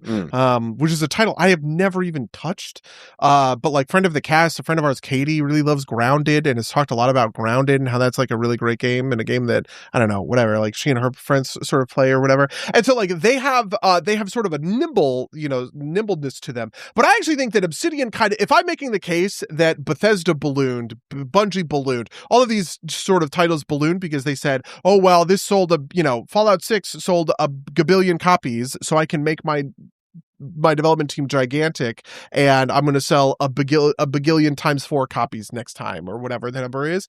I think Obsidian are the people who said, no, we're going to remain a AAA game, like a game studio. We're going to stay at this size, about the same size of, of people who worked on, I don't know, whatever, like New Vegas or that era of Obsidian. And I feel like that's maybe a good indicator that like Microsoft is looking at the right kind of thing kind of moving forward, which I would be happy about, personally, right? It speaks to my theory of indification, right? That smaller teams are going to be kind of the future, all this other sort of stuff, that things were getting really unwieldy in the back half of the 2010s and all the rest of that to be sort of true. But I do think that Obsidian maybe is kind of the crowning achievement here. And Obsidian also is the title, or I'm sorry, is the studio that's going to be getting the keys back to Fallout. So you think this is Asha pointing a gun at Todd Howard and saying, make me money with your Fallout license, please? It's basically do something, right? And like, I think part of it, like, what did they announce? They announced Fallout 3 in New Vegas remakes. They announced a Fallout 5 project, and they announced that, they announced, like part of this too is like, I don't have a ton of insight into this. Like, I don't know how successful Fallout Shelter and 76 are, but apparently they're still going, right? Like ESO and Fallout 76 are like, the two, like they're like, they keep getting updates, and I guess people are playing them, but like they're like just like kind of not a blip on the radar to me, right? Like, like I, as a WoW player, I'm aware of like Final Fantasy 14, and then whatever the fucking flavor of the month is, like Genshin or whatever, right? But like, like ESO, Fallout 76, and there's a couple other games in this space too, like I guess like the Old Republic, which I found out is the last remaining property in the Legacy timeline, or the Legends timeline for Star Wars, which is an entire other conversation. I did not know that. Actually, that's crazy. It makes total sense to me now that I think about it. Yeah. But like they're like, well, the thing I know about the Old Republic got sold, right? Because isn't the Old Republic, because it was BioWare initially, but. Yeah, it was BioWare initially, but are they owned by Daybreak? I'm sorry, this is like real behind the weeds. Oh, it's still published by EA, not by Daybreak. Okay. Okay. Yeah. Daybreak is a company that Daybreak are like the vultures of dead MMOs, right? They come in, they own all of the MMOs all of the WoW killer MMOs that never got anywhere. Daybreak owns those. Daybreak is the EverQuest devs is really the big thing, is that they, but yeah, to roll back to it, I think this is, Todd, get off your ass, do something, right? And I don't know if necessarily that like, I do not think that, within the past, 4 weeks, Todd suddenly started working on Fallout 5. I think probably these things were all in progress, but like, I think Asha probably lit a fire under their ass and was like, the way, and you are going to announce these and you're going to make progress on them within, the next, fiscal year, right? And you're going to have things to show so that people don't keep asking us, what the fuck is Todd doing, right? Like that kind of deal. I also think the Obsidian piece, so they also announced that they're collaborating with Obsidian again. Yeah. This reminds me of like, after Suicide Squad was a big hit in 2016, David Ayer and Margot Robbie talked about, they signed a deal to do the next movie. The movie would eventually be Birds of Prey, and the Suicide Squad sequel would end up with James Gunn or whatever.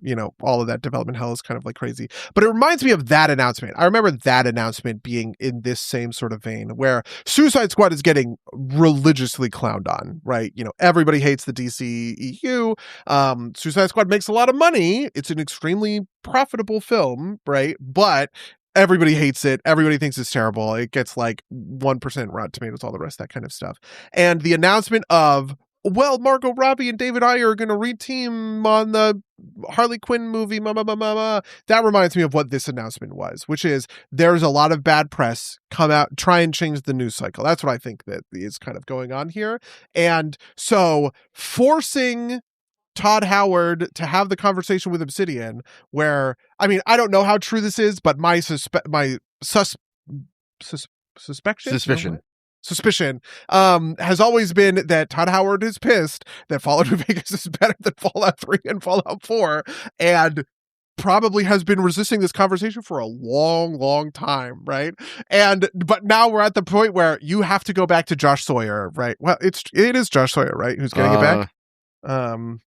Sorry, I just want to confirm. Yeah, I think that's a two-way street. Like the things I have heard, and granted, these are rumors on the internet, so take it with a grain of salt. Is that Obsidian? Yes, is that Obsidian wasn't particularly interested in doing another Fallout game, and hard to blame them, right? Like they famously got cheated out of a payday because they were like 1 point short or whatever on Metacritic or whatever. But like I think Asha's also pointing the gun at Obsidian, being like, hey, you Avowed and the Outer Wilds were fine, but we need it to be better, and you were real good at that Fallout thing. And this thing people talk about, wildly successful TV series. How do we not have anything, right? Like, yeah. And the crazy part is Microsoft, it's not like this is the first time. Microsoft has been trying to do this for a long time. There was, as far as I understand, Halo Paramount Plus, maybe? There was a Halo show that nobody liked. But there was a Halo show that nobody liked, but it got like 3 or 4 fucking seasons. And really? It got 2 seasons. Okay. It got 2 seasons.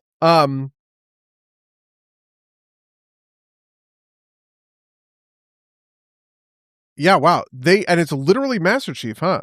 God, I've never watched this show.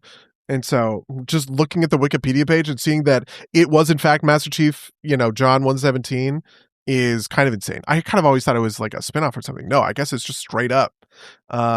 Anyway, yeah, Cortana's in here. Wow. Anyway, they got the thing that they wanted. Lou in the chat has said that the shelter was $80K per day for 2 years ago, and Conservative Directs was 76 or 50 million net for the depth. So that's, I guess those are real successes. But those are wow, not like, those are like ZeniMax Studios, right? They're not Bethesda Studios. But anyway, sorry, you continue with your point. Yeah, and so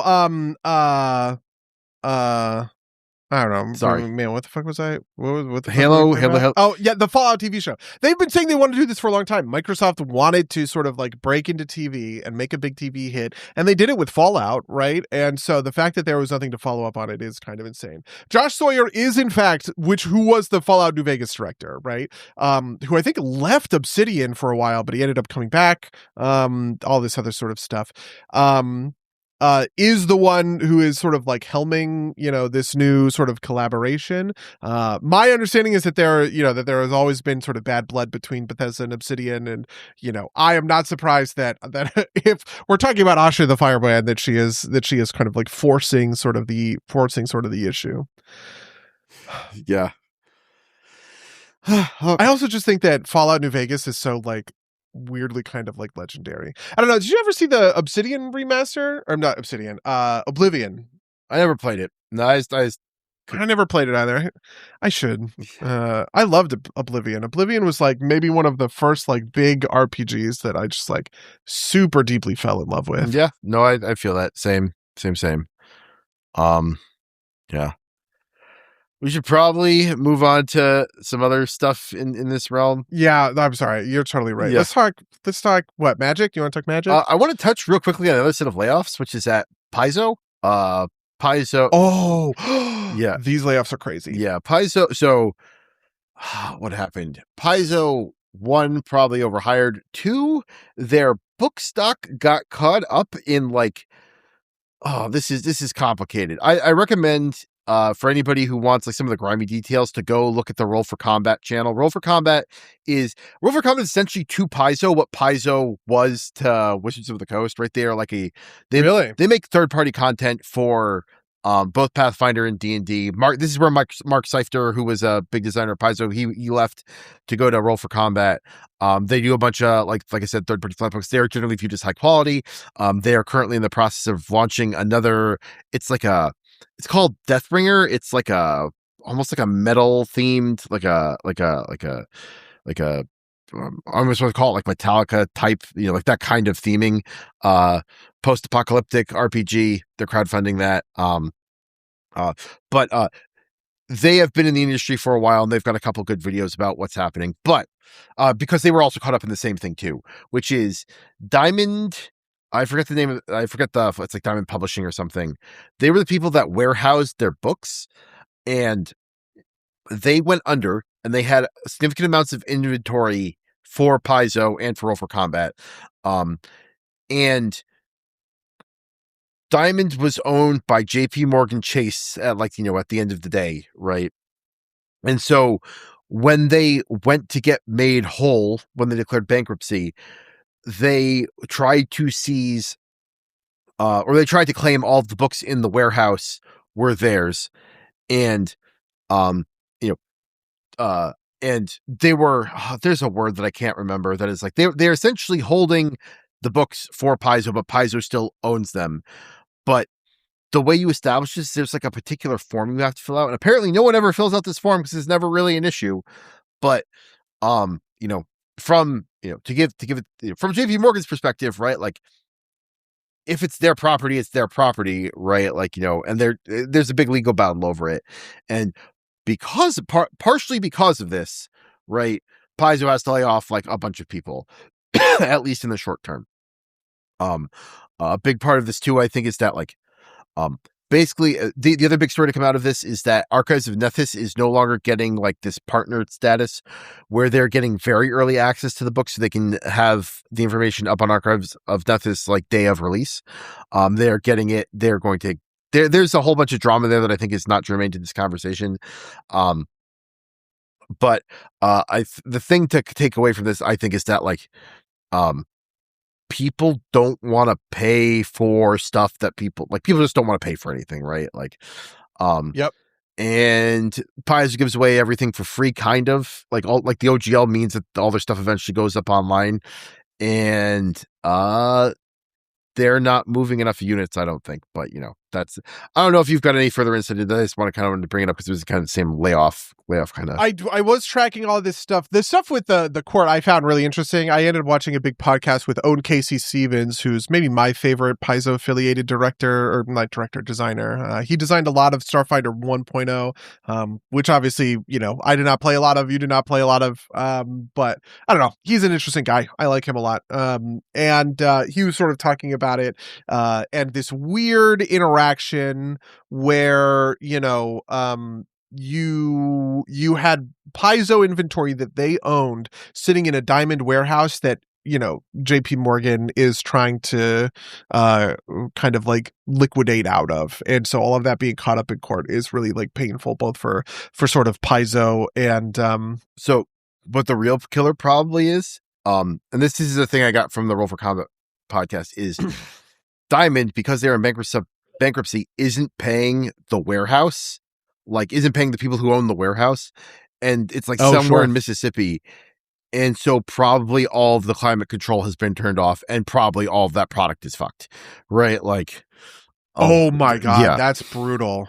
Yeah, so like, yeah, wow, yeah, because like again, this is the thing the World Comic guys were saying, is like, even if ultimately Paizo gets control of the, like, gets control of these books, it's not like that magically comes to them.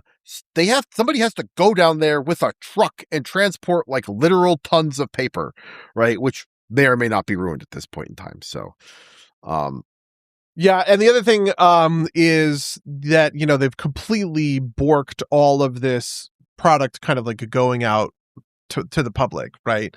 This is something that Owen was sort of talking about, where it's like, yeah, maybe they still own $25 million worth of inventory in that warehouse or whatever, but it is not holding $25 million worth of value because they thought it was going to be distributed according to a certain schedule, and it is no longer being distributed according to that schedule. And so now they're in a position where not only they're kind of getting double fucked, if you think about it, because they paid for a bunch of stuff that they thought they were going to release for like $60 hard copies in Barnes & Noble. It's now no longer going to Barnes & Noble, right? Not that, I'm sure that was a huge seller for Paizo, but whatever. It's not going to Barnes & Noble, right? It's not getting picked up by kids' grandmas who go to the Dungeons & Dragons section and pick up the wrong book, right? Like that kind of thing.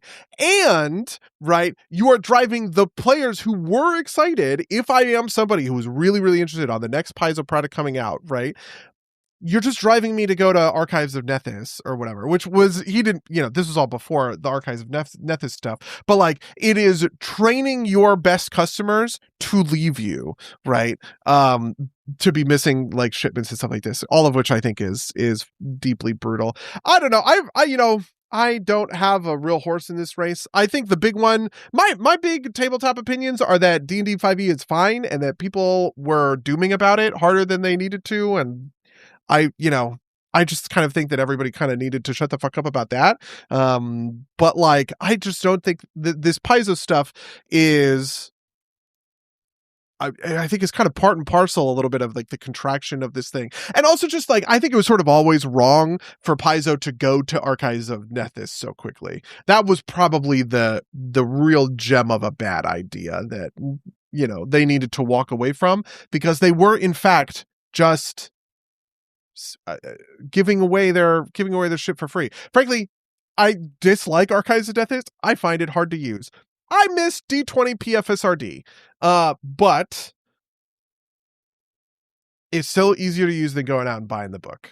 Yeah, and like I buy the books mostly because I want to support Paizo, right? And I like having the physical artifacts, and I have the PDFs, right? Like, they're the fastest way to get stuff. But like, still at the end of the day, right? Like, I'm not I'm most of the time going to Archives of Nethys to actually look up stuff.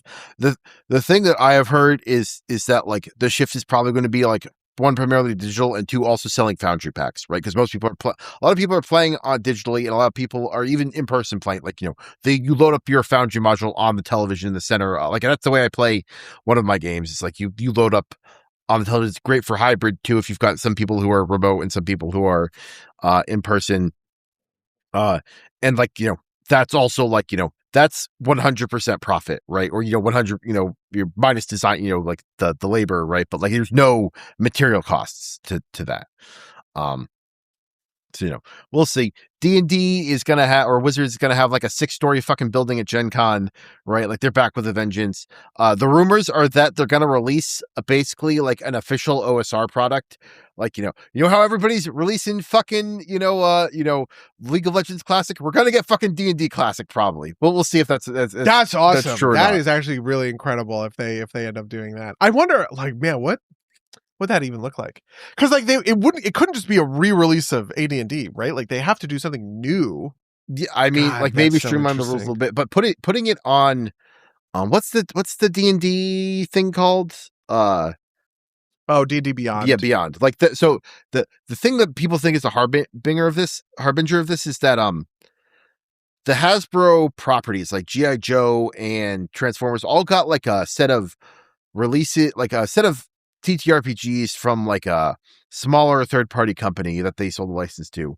And they recently announced that there's essentially going to be a 5e version of these games that is coming to D&D Beyond soon, right? Like, because people want to be digital, right? Like people want to be in Beyond, and like, Foundry is good for like, the weirdo, like me, the weirdo who likes Pathfinder, right? But like, everybody wants to be in like the I do like D&D Beyond. It honestly, I mean, I basically everything that I do at this point it's funny that even that we're like using like Pathfinder. I guess obviously I don't want to like design your classes and stuff like that. But like monsters, I have not customized a monster in years at this point. I never use anything out of a monster manual or a book. I just always write my own sort of stuff. And part of what helped me do that was D&D Beyond, because D&D Beyond just opens up, it just opens up a thing and you just fill in all of the little details, and it kind of fills in some blanks for you, which is great. It's kind of all, that was the last little neuron that needed to connect in order for me GMing to be able to 100% customize all of my own adventures. Yeah.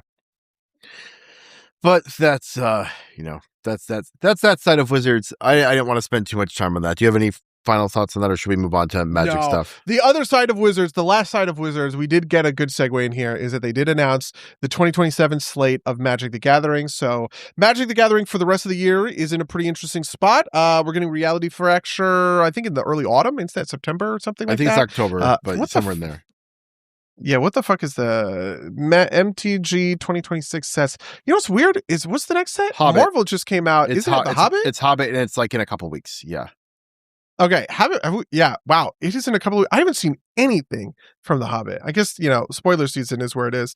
Yeah, so next thing is The Hobbit, then Reality Fracture, and then Star Trek ends us at the end of the year. I have seen a couple of I've seen Star Trek pages. Yeah, I didn't see I have recently seen some Hobbit and some Reality Fracture stuff, but like, I don't know. It felt weird. Like the Star Trek stuff felt weird. Maybe it was just kind of like an early spoiler thing or something, or I don't know. But I'm only seeing the Hobbit stuff recently. I was surprised too, because like Hobbit is like, that's like one of the ones you would expect to like sell like hotcakes, right? Like it is kind of core, it is pretty close to the source material, like pretty source to the Magic kind of stuff. So it's not too far afield. The Hobbit is in August? No way. It's got to be like pushed to September. No, my God, it's August 14th. Yeah, like I said, a few weeks. Less than a month. Yeah. What? This is incredible. Yeah. Wow. And I'm looking at Scryfall. Okay. So they must have shown a bunch of stuff, because I'm looking at Scryfall. I see a lot of the stuff that I had already seen. So, we saw Bilbo Thief of the Night. We saw Desolation of Smaug, Thorin Oakenshield. There's a Smaug card too that's like, I only know this because people have been posting dumb combos. It's like 7 mana, flying haste, indestructible. Whenever non-combat damage is done to Smog, generate a treasure token or generate that much as treasure. It's something like that. So people have been posting all sorts of dumb combos. But yeah. Yeah, okay. So they did eventually, they did eventually get there. Oh, they have a number of things that they have new mechanics that are complicated and I don't understand. Storied. If you control 3 or more artifacts, legendaries, and or saga, you have an enduring story for the rest of the game. What? Okay. recruit, whatever the case may be. Anyway, they announced their 2027 lineup for in-universe titles only. So they did one thing that I would say is extremely clever, which is they did not announce their Universes Beyond titles on top of the universes within. So they previewed Reality Fracture, which is very, I don't know. They dressed it up. I kind of think it's fucking stupid, but whatever. You think Reality Fracture is stupid? No, I just think that where they're talking about it. Oh, okay. I am down on Magic Story. I think Magic Story is quite bad, and the way that they talked about Reality Fracture as if it is, they're trying to pretend that Reality Fracture had the same buildup that War of the Spark did, and it didn't. It just fucking didn't, right? What is? Can you tell me how Lorwyn Eclipsed led into Reality Fracture? Yeah, exactly. Mark Rosewater it fucking didn't. said that it's going to be. Said that, yeah, it comes out. But Reality Fracture is kind of cool. I actually think Reality Fracture does look very sweet. It looks like a return to a set of Magic that I kind of love. It also returns to a Planeswalker centered set of Magic. So there are 7 Planeswalkers at least that are being shown, which I'm very excited for. And also it has the Echoverse, so it has all these kind of like fucked up versions of things. You have the different Strixhaven colleges, but they're Hexhaven or whatever. I just think all of that is cool and is neat.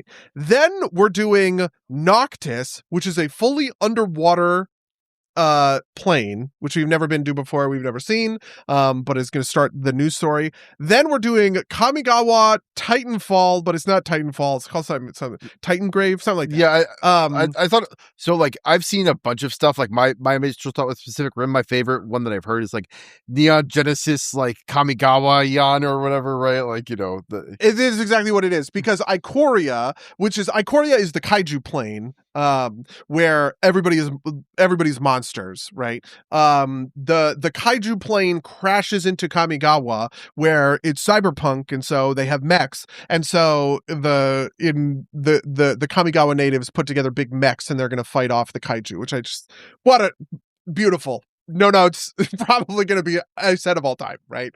And then the final one. Oh wait, shit. What was the third one? Because they announced 3. And then the final one is Zolfir. That's like the African inspired one, right? Yeah, I don't know. The lore here is very. Again, I think that they are taking some liberties with the lore. Zolfir is where Teferi, who is a famous planeswalker, he's been in the lore for a long time. Teferi very famously phased out his homeland in Dominaria to save it from the Phyrexian invasion. This happened in the 90s. It is a cool piece of sort of story, but he was never able to bring them back. They were kind of phased out for forever. Then the way that the new Phyrexia ended was Teferi phased Zolfir in on top of Mirrodin in order to bring all of these people from Zolfir to beat the shit out of the Phyrexians, which they successfully do. The new Zolfir, they did not really say this. I mean, maybe they did. I thought it was just subtext, but Zolfir is clearly Mirrodin. They talked about it having 5 suns and the 5 layers. Mirrodin has 5 suns and 5 layers like that. So Zolfir is our 4th return to Mirrodin, basically. But it is now African Mirrodin because Mirrodin has, forged or, combined with Zolfir. And so we're doing Afrofuturism, Afro-fantasy sort of stuff. It's the Wakanda set. Which is, it's just going to be the Wakanda set. But that's pretty cool. I don't know. That's neat. I like Teferi a lot. I'm just excited to see a new Teferi again. So I don't know. Those are the three sets. What are you hyped for? What are you excited about? What do you think the Martin Freeman of Zolfir is going to be? Like the one white guy that they bring. Jace. Okay. I mean, it's crazy to me that Jace is the villain, the bad guy in Reality Fracture. I did not think that it seemed like that's where they were going. Frankly, what did I expect? Obviously, this is where they were going. But it seemed at the time that they were trying to thread a little bit of a needle and be like, "Ooh, Jace is doing some crazy stuff. Who knows what he's doing? How's it working? Whatever." But nope, he is the bad guy. He is just the villain of the set, apparently. So, I don't know.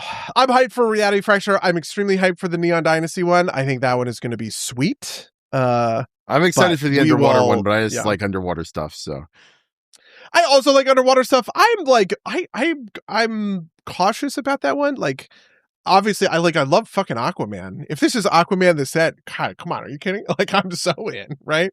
But I just don't know where they're gonna go, how they're gonna take it. I was not thrilled by. It's crazy that that's the closest one, and it sort of had the least amount of detail. I feel like I had a better understanding of what Kamigawa was just on a hook, and Zulfir was just on a hook compared to sort of Noctis. But hey, we'll see. Who knows? Yeah, I think part of the reason you have them easier on a hook is because you're familiar with them, right? Like, yeah, that's true. Like this is a new plane. Those two are like keying into deep magic lore that I have encyclopedic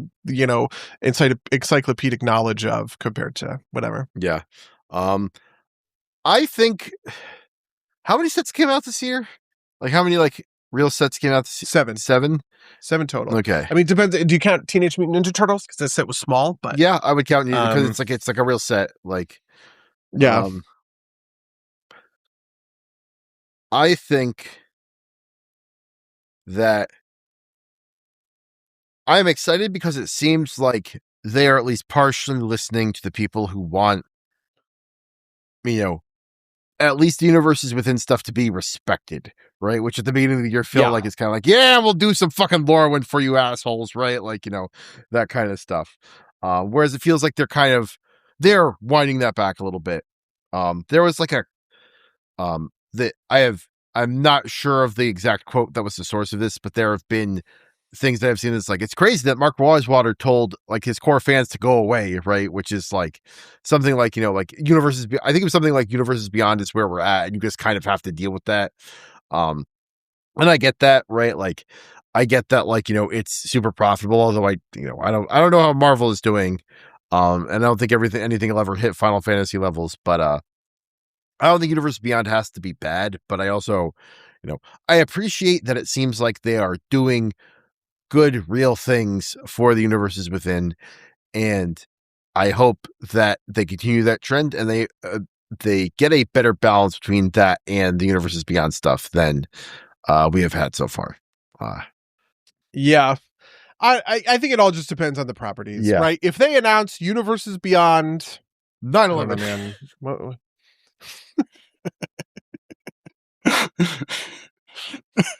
I mean, they could announce a couple of Universes Beyond. I actually think that I would be like, even something like Fallout, right? Like those are just Commander decks, right? Yeah. But like if they announce Universes Beyond Warhammer, Universes Beyond Elder Scrolls, and Universes Beyond, I don't know, maybe what's like a weird one that I would still kind of go for that I think would be sort of neat. Like maybe like Universes Beyond, like, I don't know, whatever, Fast and Furious, who cares, right? Like, I think I would be okay if they hit me with anything like Spider-Man and TMNT, right? Like, I just feel like I'm not in it, I'm not with it, I'm not on board, kind of thing.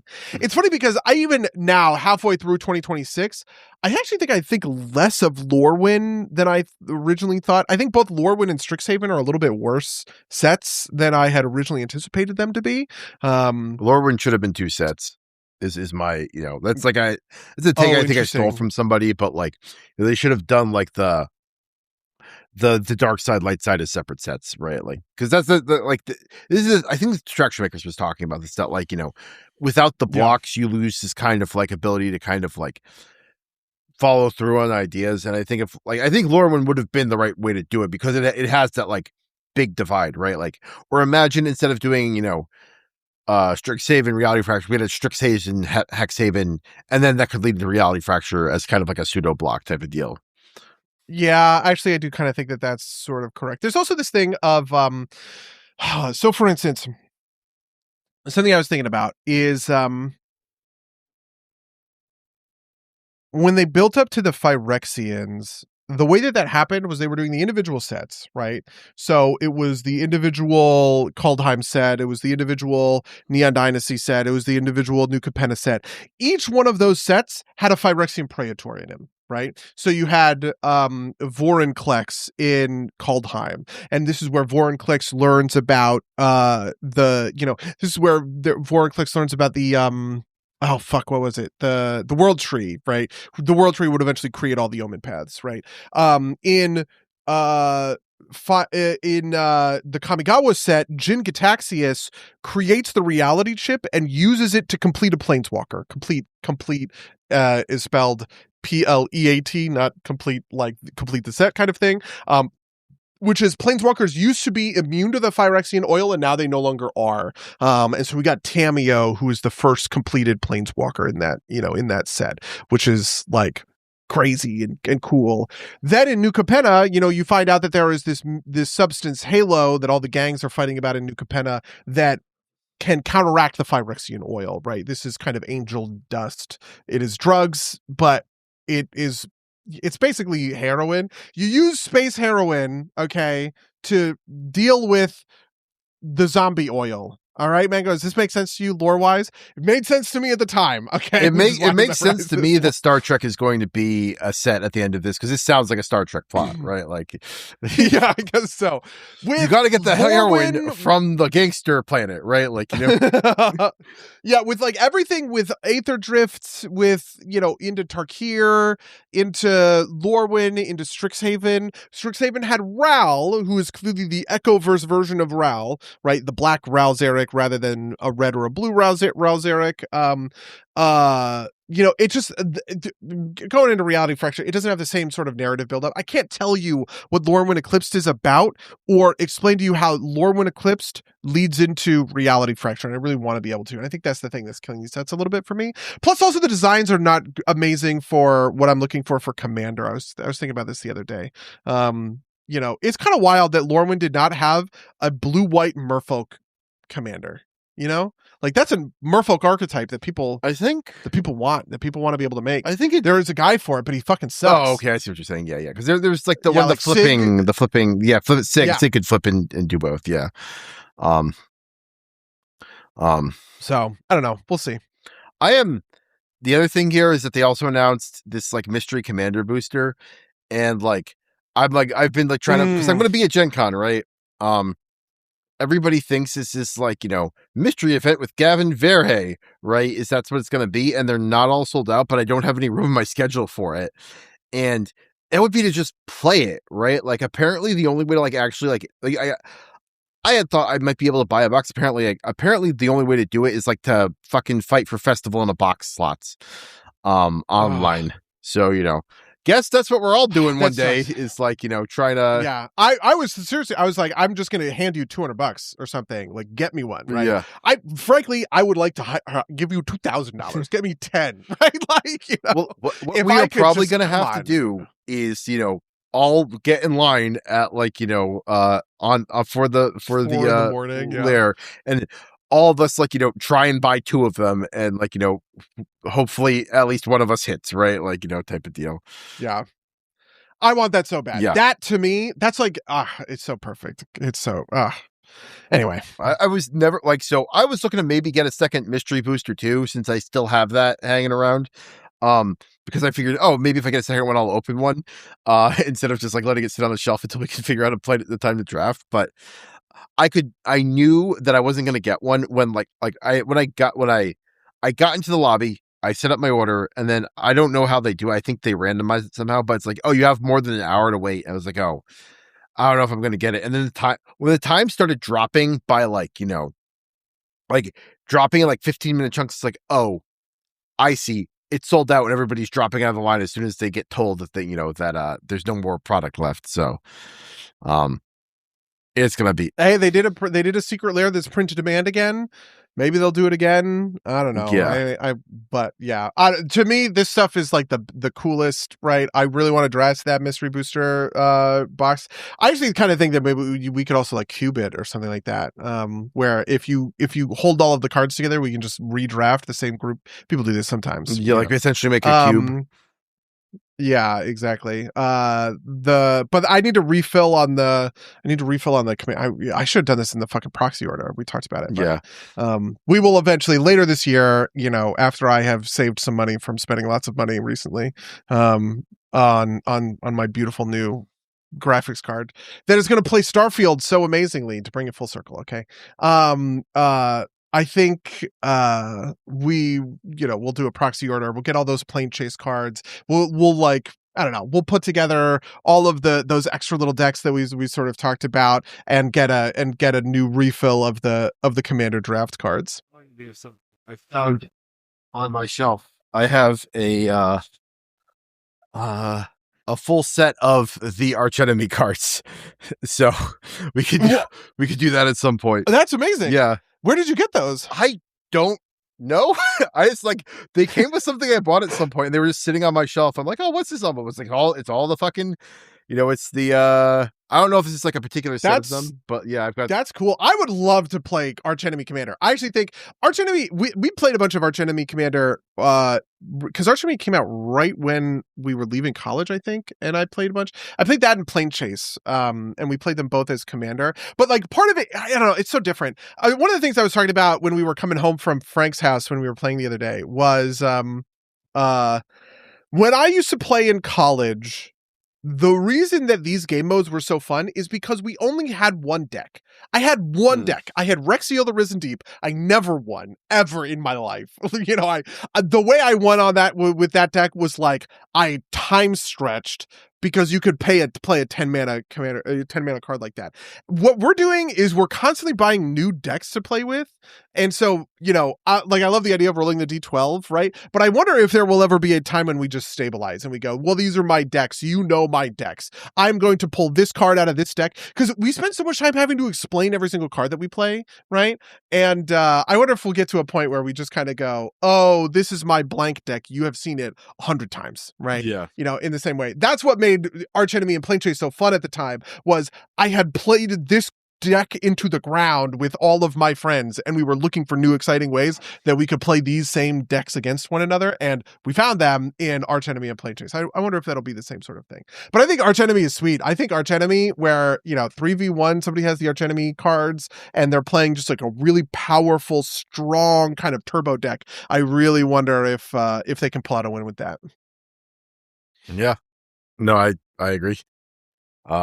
I would love to try. I'd love to try any of the things we talked about. I do like the scry down thing we've been doing, but that's obviously a very minor change. I think Archenemy, you play a lot of good decks for Archenemy too, because like that Ariat Theft deck would be an excellent Archenemy deck because it sucks. You know what I mean? Like watching somebody steal all my fucking creatures. You have no idea. God, that's like the only deck to play. Like I know I play aggravating decks, but that is the only game I've played where I felt like Ryan and Rachel physically wanted to hurt me. Like yeah. I mean, I'm really glad that we pulled out the win there. There were a number of times that game.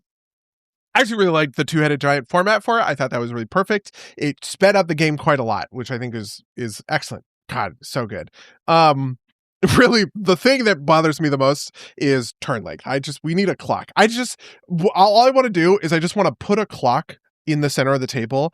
And when you take your turn, you tap the clock and it starts a new thing and it starts from 0. So you can just see when somebody takes that 5-6 minute turn. God, I just want it all. I just think for the shame value. Not even for the shame value. I think it'll get people to play faster is really what I'm saying. So imagine I'm me, right? And let's say, people accuse me of this. I think I take fast turns, but maybe I don't, right? I think I take fast turns. Without a clock, nobody can really challenge me on that. But in a world where I am playing and there's a clock in my eye line, and I know that everybody is looking at it and watching it, it's going to make me play faster. And I think that's true for all of us. I think all of us will play faster just if we understand the passage of time by seeing the clock in the center of the table. Do you know what I mean? And so that's where I want to start. But like, obviously we can get into chess clocks and all the rest of that. I think so. To your point, I don't think you take turns that are that long. And I like when I started the meme about playing tequila while you were journaling with Tecasia, that was when you would just kind of put Tecasia together and it was taking you longer to figure out like how to actually work it. I think now you've got it down, right? And this is to your point about like, we keep changing decks and, like, I don't know half the deck cards in my own deck, right? Like, decks, right? Like I need to play them enough to get some mastery over them to understand like the right lines to play for things. Yeah, honestly, I also think like I have not won a game on Tecasia in maybe the last like 8 or 9 games I played. Like Takesha ripped really hard when nobody really understood what it was doing, and then I upgraded it, and I have only lost. Well, because And so I'm sort of thinking that like a combination of people are smarter about it, they understand what the deck is, and also that I maybe made bad choices when I thought I was upgrading the deck. I think I made the deck worse, to be honest. Who knows? well, I've just been unable to pick up a win on that deck. what is your win condition if you don't cast Approach of the Second Sun? There's a lot of stuff that I can do with attacking because there's a couple of other like win conditions in the deck. One of them is looping infinite turns, which I have done. I won one game by looping infinite turns.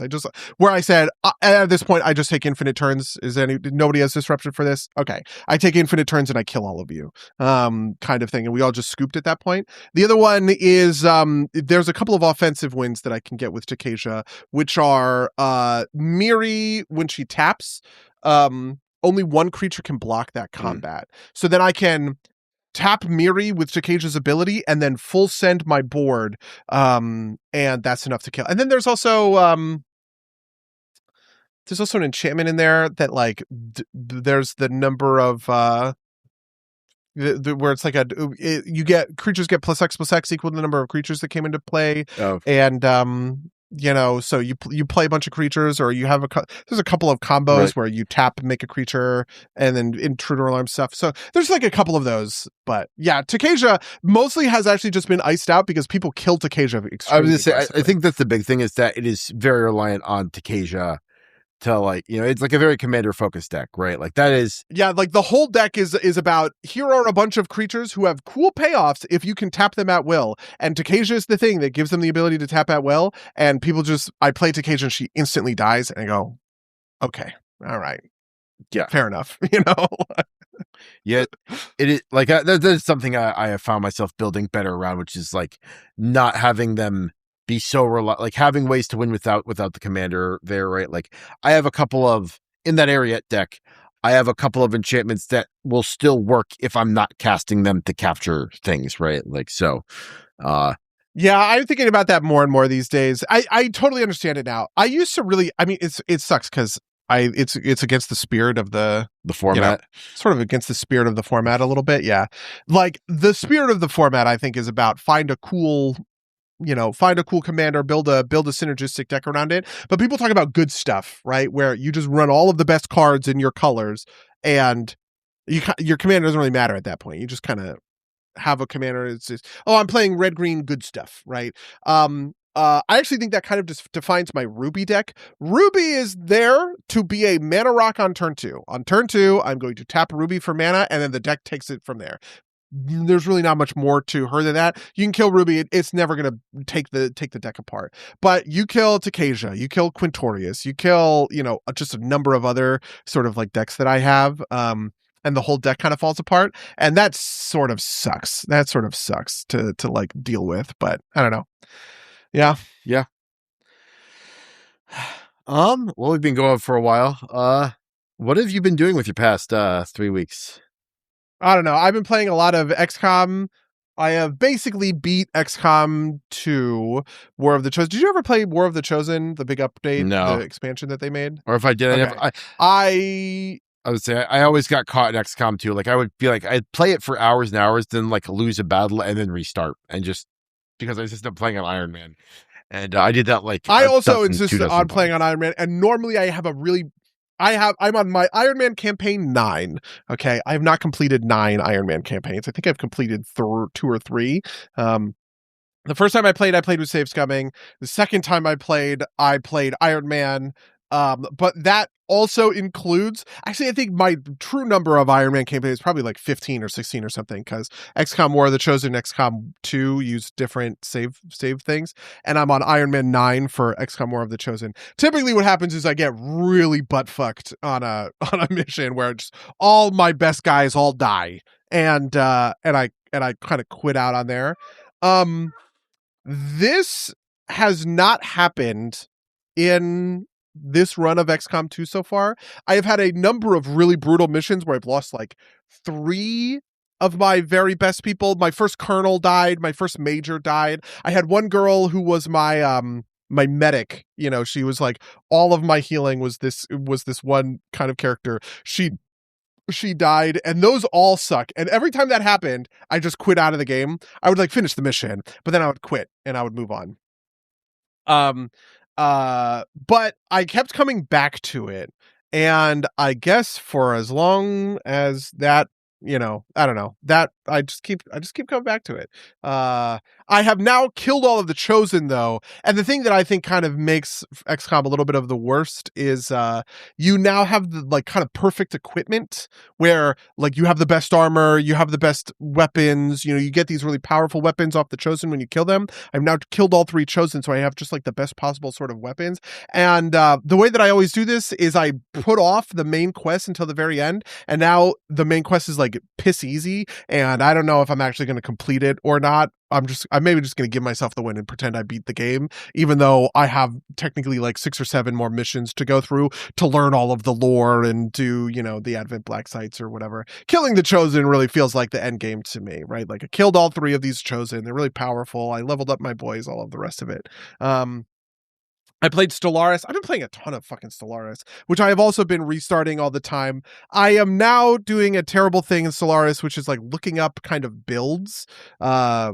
Stellaris is just a bigger game now, and there's a big infrastructure for it, and there's a big multiplayer community, and the multiplayer have recognized that there are meta builds, right? You know, where they understand how the game works really well, and they say this civic goes really well with that civic, and I end up going, oh, I want to play Death Cults. So Death Cults is a civic where you have certain pops who are doing a job, and that job is mortal initiates. And every 5 years, you click a button and all your mortal initiates die, and you get a big bonus for it. And I was like, cool, Death Cults. And I made 4 or 5 empires in a row where I was playing with Death Cults and I just was losing. I was doing bad.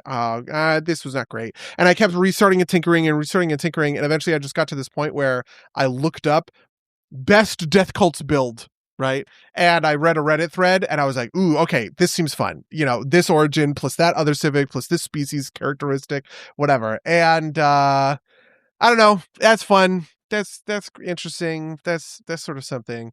And then the last one of these that I've been playing is BattleTech. Do you remember BattleTech, the Paradox BattleTech from Hairbrained? I do. I really love that game. I've played a lot of hours of that game. Hold on. Can I see how many hours I've played of that game really quickly off the top of my head? I kickstarted BattleTech. I haven't played a ton of it. Yeah, I played 171 hours of BattleTech. I played 208 hours of XCOM. I was playing BattleTech and XCOM, and BattleTech really lost out to XCOM. Mostly because it just feels so much more linear than XCOM does in terms of kind of like the breadth of the customizations that you can do and the different guys that you can kind of set up and all of the rest of that. I don't know. I might go back to BattleTech. I really love BattleTech. I've always had a really, really fun time playing BattleTech. Getting up to those big mechs. I love melee mechs in BattleTech. I like playing a big, heavy guy that runs up and just punches, you know, some like shooter in the back line sort of thing. We'll see how far I go into sort of BattleTech. So those are the big things that I've been doing. I've been paying attention to. I've been watching a lot of TV shows. I've watched the first season and a half of Pose. Do you remember my Pose phase from years ago? Pose? No. Pose is I was going to say it's a gay show, sort of a trans show in a way. It's about the ballroom culture in New York during the AIDS crisis. It's very gay. It's very trans. It stars all these gay and trans, you know, actors and actresses, and they're great. I don't know. It's great. I never saw the 3rd season. The 3rd season was the final season, and so I'm back on that, watching that. I started watching some other stuff. I started watching Clone Wars. I just like bounce off of Clone Wars every time I try to go back into it. I need to just like skip to a later portion of Clone Wars where it's like good again. I was watching the episodes with the fucking gods, like the light god and the dark side god, and I was just like, this sucks. Which I think that's the popular thing, right? You've said this, somebody said this to me maybe, that like that is true, that people hate these episodes and they suck. I also think that if I remember correctly, those episodes are the ones that exist simultaneously in Legends and in current canon. Like it's like somewhere around there is when the crossover happens. Okay, well, I watched like 2 of those episodes and I thought it sucked so bad that I went and I watched Avatar, the James Cameron movie. Yeah.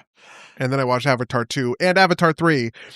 Unfortunately, Avatar 3 is not very good. I'm sorry to tell you. They just do the whales again. It's crazy to me that they did this. I'm so mad about it. Did for Clone Wars, did you watch it in like chronological order?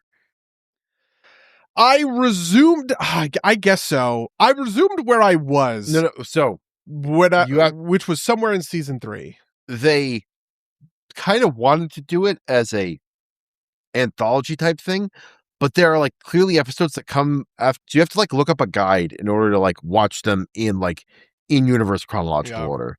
But that like goes away after like I think it's like the 3rd season or so. Then like you just kind of watch them through and it's fine. I went to Disney Plus. I hit resume. Okay. On the thing, I was just like, where did I leave off? Because it gives you that like previously on whatever. I was like, maybe that'll be good enough. I can just kind of walk back into it without too much trouble. And I was in this section with the fucking gods or whatever, and I was just like,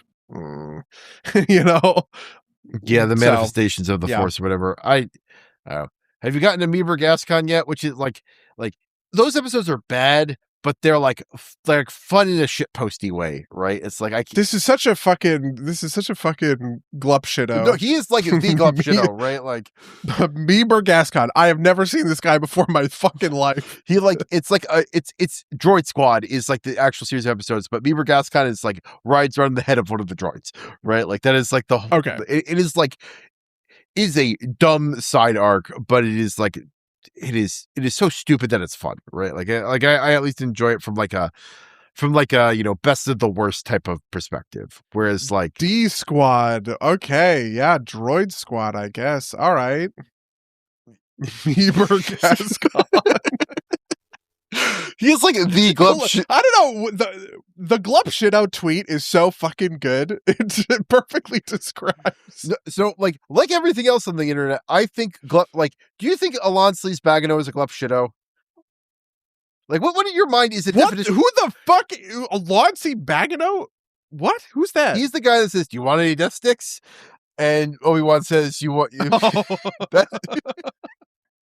I think yes, because I didn't know his fucking name, right? What in your mind is definition of a glup shitto? I don't know, man.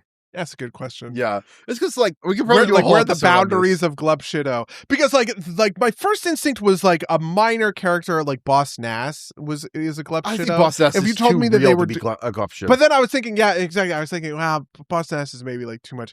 Like a glup shitto is like not the main guy, but like one of those side guys on the Confederate Council. You know what I mean? Yeah. Like the head of the banking clans. That guy's got to have a name. That guy's going to be a fucking glup shitto, right? But then I think about glup shittos in like other properties. This is really what I'm thinking about. What's like a Warhammer glup shitto? What's like a World of Warcraft glup shitto? You know what I mean? Because I think there are a lot of them. Like Hexlord Malakras is kind of a glup shitto, but he's like the main guy in like the story questing. Like I don't know. To me, like there's an aspect to glup shitto that's like also kind of like there's a ridiculousness to the character, right? Like you give it to me that Dex from Dex's Diner is a glup shitto because he's a fucking he's like a diner runner on fucking Coruscant. Like what the fuck is that, right? Mm-hmm. Like, but like the head of the banking clans, I wouldn't call him a glup shitto because even though he's kind of like a minor side character, he's kind of like you would expect to see him in the background of like a Star Wars shot, right? Like I don't think like any of the Ewoks on Endor, I wouldn't call glup shittos because they're like they're like part of like what I would reasonably expect to be part of the Star Wars universe, and also like not ridiculous on their face, right? Like if Jar Jar Binks was not a foreground character, I think he would be a glup shitto because he's like a comic character, right? Like I don't know, like what's the fucking thing from like the new movies. It's like Bib Din Frog the Babu Frick. Babu Frick. Babu Frick is a glub shido. I think he's a little too foreground to be like a true glub shido, right? Like, yeah. But it like, and by foreground I mean like in a primary movie, right? Like, if Babu like is, I don't know. It's I also don't know that anybody is excited. Part of what makes a glub shido is people are like, oh, like crazy excited to see this person. Do you know what I mean? So, for instance, in Warhammer lore, okay, there are 4 Lords of the End Times. There is Nagash, the Lord of the Undead, the guy who discovered necromancy, and all of the vampire characters in the Tomb Kings or whatever, they always say, like you search for the books of Nagash, which are the very first books of necromancy. There's Thanquol, who might as well be the Lex Luthor of the Warhammer Fantasy universe. He is the Skaven, he's the Skaven rat lord. He invented the storm fiends, which are the big rat ogres with the flamethrowers that shoot warp fire on them. He's crazy. There's the Glotkin, who had his own book and his 3 brothers, and they all turned to Nurgle and all of this other stuff. And then you have Boris Todbringer, who is like kind of the guy who thinks that Karl Franz is sort of a dickhead, who is inside of the Empire to go, Karl Franz, you don't believe in the old ways. You believe too much in gunpowder. You should venerate the old gods or whatever, in like a couple of like books or whatever. And everybody is irrationally fucking excited that Boris motherfucking Todbringer is going to be in Total War Warhammer 3. Okay. That's glub shido. That's a glub shido thing. Oh, interesting. See, this minor lord of the Empire, whose main contribution to the lore is losing his eye to Kazrak One Eye, so that both Kazrak One Eye and him both don't have both don't have eyes, right? And kind of being the Batman to Karl Franz's Superman in like council meetings internally of the Elector Counts. That's glub shido behavior. Am I making sense? It is, although I didn't. It's like, to me, that aspect of it was like either like fake or like, like ironic, or like only for like super nerds, right? Like okay, like I would say Morbius is a glub shido of the Marvel Cinematic Universe. Like, he has his own movie, so it kind of doesn't count, but like that like if like like just the fact that he has his own movie, right? Like that, like or maybe like, funny stuff, like Jon Snow's character, whoever he's supposed to be, like the actor who plays Jon Snow, who like showed up at the end of Eternals, maybe, that we never heard of him again. Like he's like the night character, like this. I don't know enough of these fucking Marvel characters. Like, I don't know. The thing that crossed my mind is like Fibblethip a glub shido? Oh, interesting. Kind of, yeah. I actually think, I think Fibblethip is a glub shido. I actually think a lot of like, like Rakdos is a glub shido. Like the fact that Rakdos shows up on Thunder Junction is sort of like a glub shido sort of thing. But I think Rakdos is too like Rakdos feels like a real character to me, right? Like I'm not as much. What is his characterization? He's the Rakdos, right? Like that's the name of the. That's. I mean, like I recognize that he's like a guild leader. He's like the whatever, all the rest of it, but he's the embodiment of like, he is who I think of when I think of Red Black, right? Like, and maybe that's because I guess he does like name the color pair, which is like a yeah. We don't call it Stinger Quill, we call it Rakdos. Yeah, like who would I think of? Like Dovin, who we've talked about. Dovin feels kind of shido-y to me, right? I think see Dovin. The funny part about Dovin is he is a real. Like Dovin is much more of a real character than Rakdos is. Dovin like works with Nicol Bolas. I mean, part of this is I know the lore. Yeah, that's fair. Don't. Like Nicol Bolas recruits Dovin as like a white-blue planeswalker on Amonkhet. That's where. No, I'm sorry, not Kaladesh. Actually, it's where he gets his sort of start. And he comes in, he does a bunch of important stuff in War of the Spark. He shuts down the, I don't know, War of the Spark is crazy. But anyway. I think for a true glub shido, you need like an aspect of goofiness, which I think why Fibblethip fits, right? Like, yeah, Fibblethip definitely fits. Yeah. But like for Warhammer, it, like if you pick like some orc, right? Like I could, like that's where I would find like, like somebody who's like a little bit like the Boris sounds like a Gleb Shido to me because like even if in like inside his own story he's serious, like the way you described him as kind of being like the community has memed him Yeah. is part of it, right? Like yeah like there's a whole part there's this whole part. All of this is like esoteric Warhammer, not even Warhammer lore. It's like the Warhammer fan base turned Boris Todbringer into a Gleb Shido. And part of that was like when they did the Beastman reveal, they had a guy burst in on one of the live streams dressed as Boris Todbringer, and he goes, "Where's Kazrak?" And and like that moment was so funny in like the live stream, and that live stream was like literally 9 years ago. Like it was a long time ago, but like that I think it was one of the guys from the Yogscast actually is part of what made it also funny. It's like it was like a famous fucking YouTuber essentially. Anyway, yeah, like I think you could turn a serious person into a Gleb Shido with enough memification, right? Yeah, like the Noise Marines like made like if there was a named Noise Marine, yeah, right, or like Alpharius and Omega, like the Alpha and Omega Primarchs are Gleb Shido. Yeah. The Primarchs are kind of Gleb Shido. Yeah. I'm trying to think what's like a good like Warcraft Gleb Shido. Maybe Zakan, like the Zappy Boy. He's kind of like an ascended Gleb Shido. Yeah, Do you know what I mean? Grifta, maybe. But like what? Yeah, maybe he's a little too on the nose, right? Like no one's excited to see Grifta show up.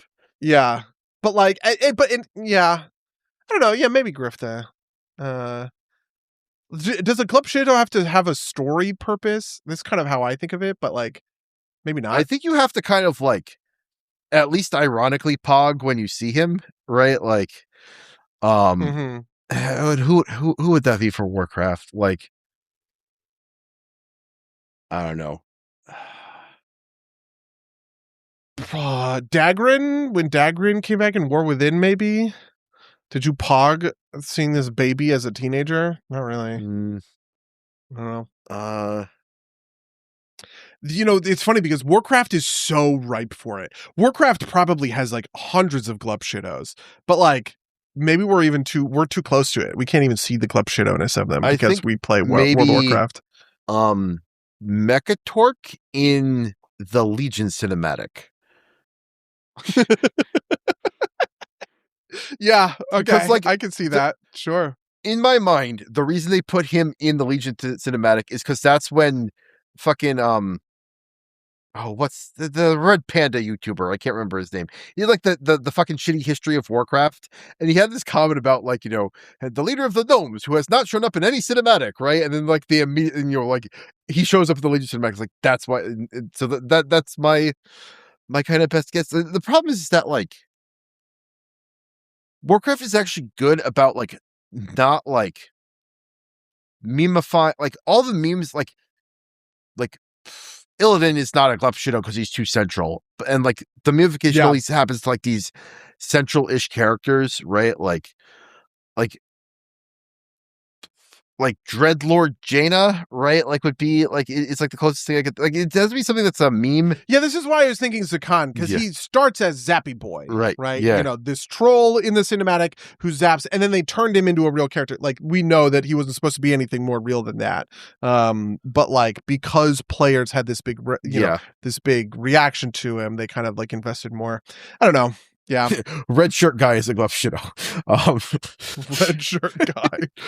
I bet that there are 100,000 Star Trek Gleb Shidos. Oh yeah, almost certainly. Like, and the thing that's fun is that so many of the extras, the people who play the extras, end up playing different characters. Like, I think the extras in Star Trek are like their own like form of Gleb Shido because it's like, oh, that's the same guy as that guy, right? Like, type of deal. But the problem is that like you don't have minor characters crossing over in the background as much, right? Like, maybe the closest thing is like in the Next Generation, Miles O'Brien is a background or it's like a secondary character who shows up every once in a while. He is a primary character in Deep Space Nine. But I don't know if that like. I don't know.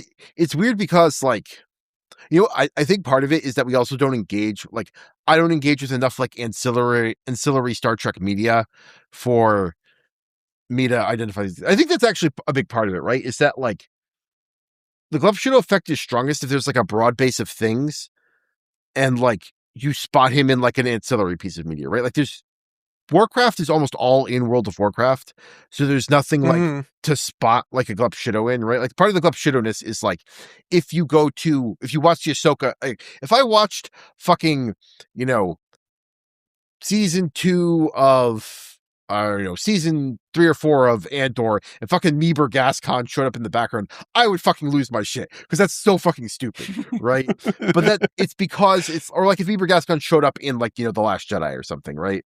It's got I think there's like a crossover aspect between like ancillary media and like Warhammer's good for this because there's like so many fucking Warhammer games, right? Like if or like Warhammer properties, right? Or especially 40K, right? Like if you know, some character, like if like an let's see, the thing is I don't know if Warcraft or Warhammer characters, but if some ancillary characters showed up in like if, you know, Alfarius showed up in fucking Doom, like in Rogue Trader, I might pog, right? That kind of thing.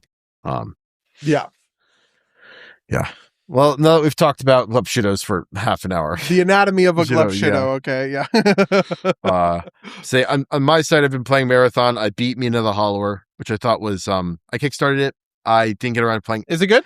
Are you because Shovel Knight? How do you feel about Shovel Knight? I played through Shovel Knight when it came out, and I enjoyed it, but like I didn't care enough about Mega Man to like get into it, like, because like that's kind of what it's evoking, right? I didn't attach to Shovel Knight in the way that some people did. I enjoy a lot of like A Link to the Past, like some of those classic Zelda games, and that's definitely what Mina the Hollower is emulating. And I really enjoyed Mina the Hollower for that reason. I did kind of get to a point where I just kind of wanted to finish it.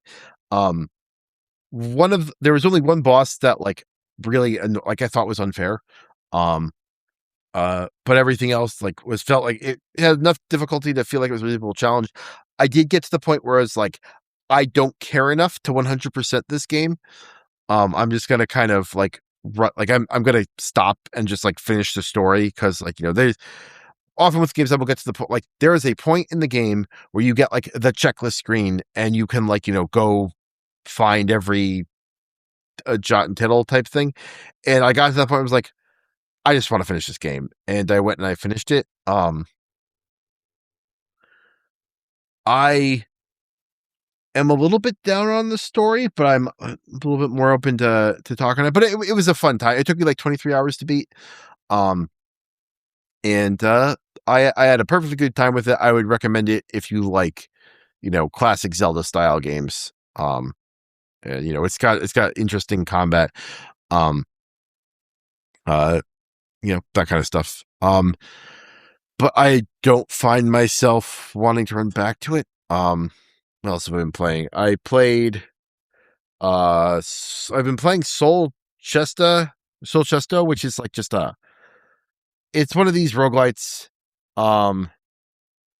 It's basically it's like a 4x4 grid, and they have like enemies and rewards in it. You can pick a row, and you will like percentage wise drop into one of them, and you've got like stats. It's a very simple game. I'm probably reaching the end of my patience with it because like the progression is just a little too slow to really keep me.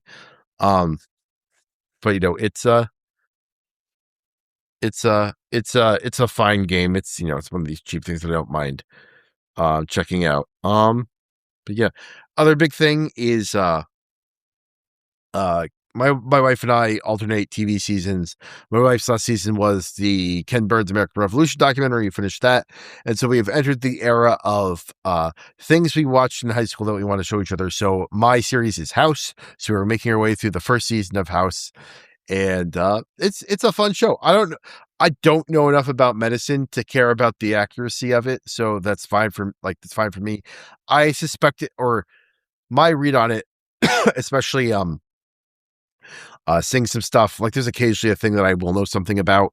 Like there is an episode where House is in the clinic, which is a thing he famously hates to do, and he's playing a Game Boy, and he's playing Metroid, and they show like the play of like the framing of the scene is clearly that this person is supposed to have like lost, and it's Samus going into a Chozo statue. I'm like, that's not a bad thing. That's not a losing. That's not like a game over screen, right? Like you could have, like you didn't even have to show the screen. Why did you do this? But so I suspect Mm-hmm.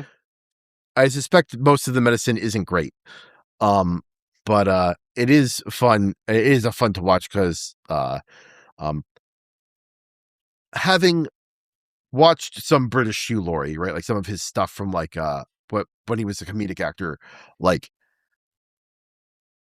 House works because Hugh Laurie is a comedic actor, right? And like the sardonicism um works as like, it's a funny show because of that. And like I feel like, I tried watching yeah. House a long time ago, and I thought a lot about what drove me away from it. And I think it was actually the body stuff. It's funny because I'm doing quite a lot of like body horror stuff right now in D&D, more so in the Scarecrow King, which is explicitly a horror game, than Ripples in the Sand. But you guys have seen some of that stuff in Ripples in the Sand. I obviously explained the gruesome detail to which Lebrin's arm got crushed when you sort of like fell into the current dungeon or whatever.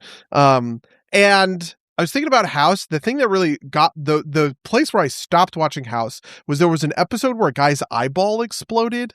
He diagnosed a thing, he gave him some drug, and then his eyeball fills with blood like a balloon and pops. And that image is so fucked up and visceral. And I think the plot of that episode actually is that he's in a dream and he cannot solve, like, there is nothing wrong. It's all surreal or whatever. Like, that's not a real medical condition that anybody has, but it was like at the time when I was watching it. Oh, that is the biggest objection that Caroline is having to it, is like occasionally she has to look away. And I'm like, I'll tell you when they're done doing the thing. That happens to me sometimes with The Pit, when I watched all of The Pit, which I quite liked. I thought The Pit was actually excellent. But boy, God, there are some moments in The Pit where I just went, there's a part where a kid, it's 4th of July, and he dropped a firework as it was going off, and it blew off these 2 fingers, and they don't shy away from it. They just like show that to you, and I was like, that whole time. So yeah. I wonder, famously football player, what was his name? JP. There was a football player on the Giants who did that, and like, and he was an offensive lineman, so like it didn't totally destroy his career, but he was like a force in his rookie season, and he just kind of like fell off a little bit after that. Wow. Yeah. There's a lot of those kinds of, there's a lot of degloving stuff. There's a thing where a guy's wedding ring like slurped off his finger, and they have to like, That's why I wear a silicone ring for most of the time. Honestly, the worst one though was an aggressive staph infection. So there's this thing where like the doctor, or because it's all in one 24-hour period in the pit or whatever, the doctor, she comes in, she has a thing on her foot, he draws a line around it with a Sharpie, and she comes back like 2 or 3 hours later, and the sort of rash, she thinks it's a rash, has spread, and he goes, that's not a rash, that's an infection, it's like a staph infection, right, that is going to like kill you. And the one that really got me was they do this thing where they're arguing with the surgeon. The surgeon doesn't think it's a staph infection. And he goes, "Are you going to tell me this isn't?" And they cut into her leg, and he like shows the necrotic flesh that is on the inside of her leg, because on the outside where the red is, like, it's not necrotic yet, but inside it's already started to like, whatever. And he's like, "You're gonna tell me that's not a staph infection?" And he goes, "Okay, we got to prep for surgery." And then later in that episode, the guy goes up to surgery and he goes, "Hey, how's she doing?" And he's like, "Oh, well, she's recovering. You can't go see her or whatever." And he goes, "Oh, well, I'm glad you saved her." And he goes, "Yeah, but I didn't save the leg." And just something about that has really stuck with me too. So I don't know, weird body stuff, I guess. We all have our squeamishness. Yeah. Like I famously will not play Binding of Isaac because I don't like poop stuff. So, True. Fair.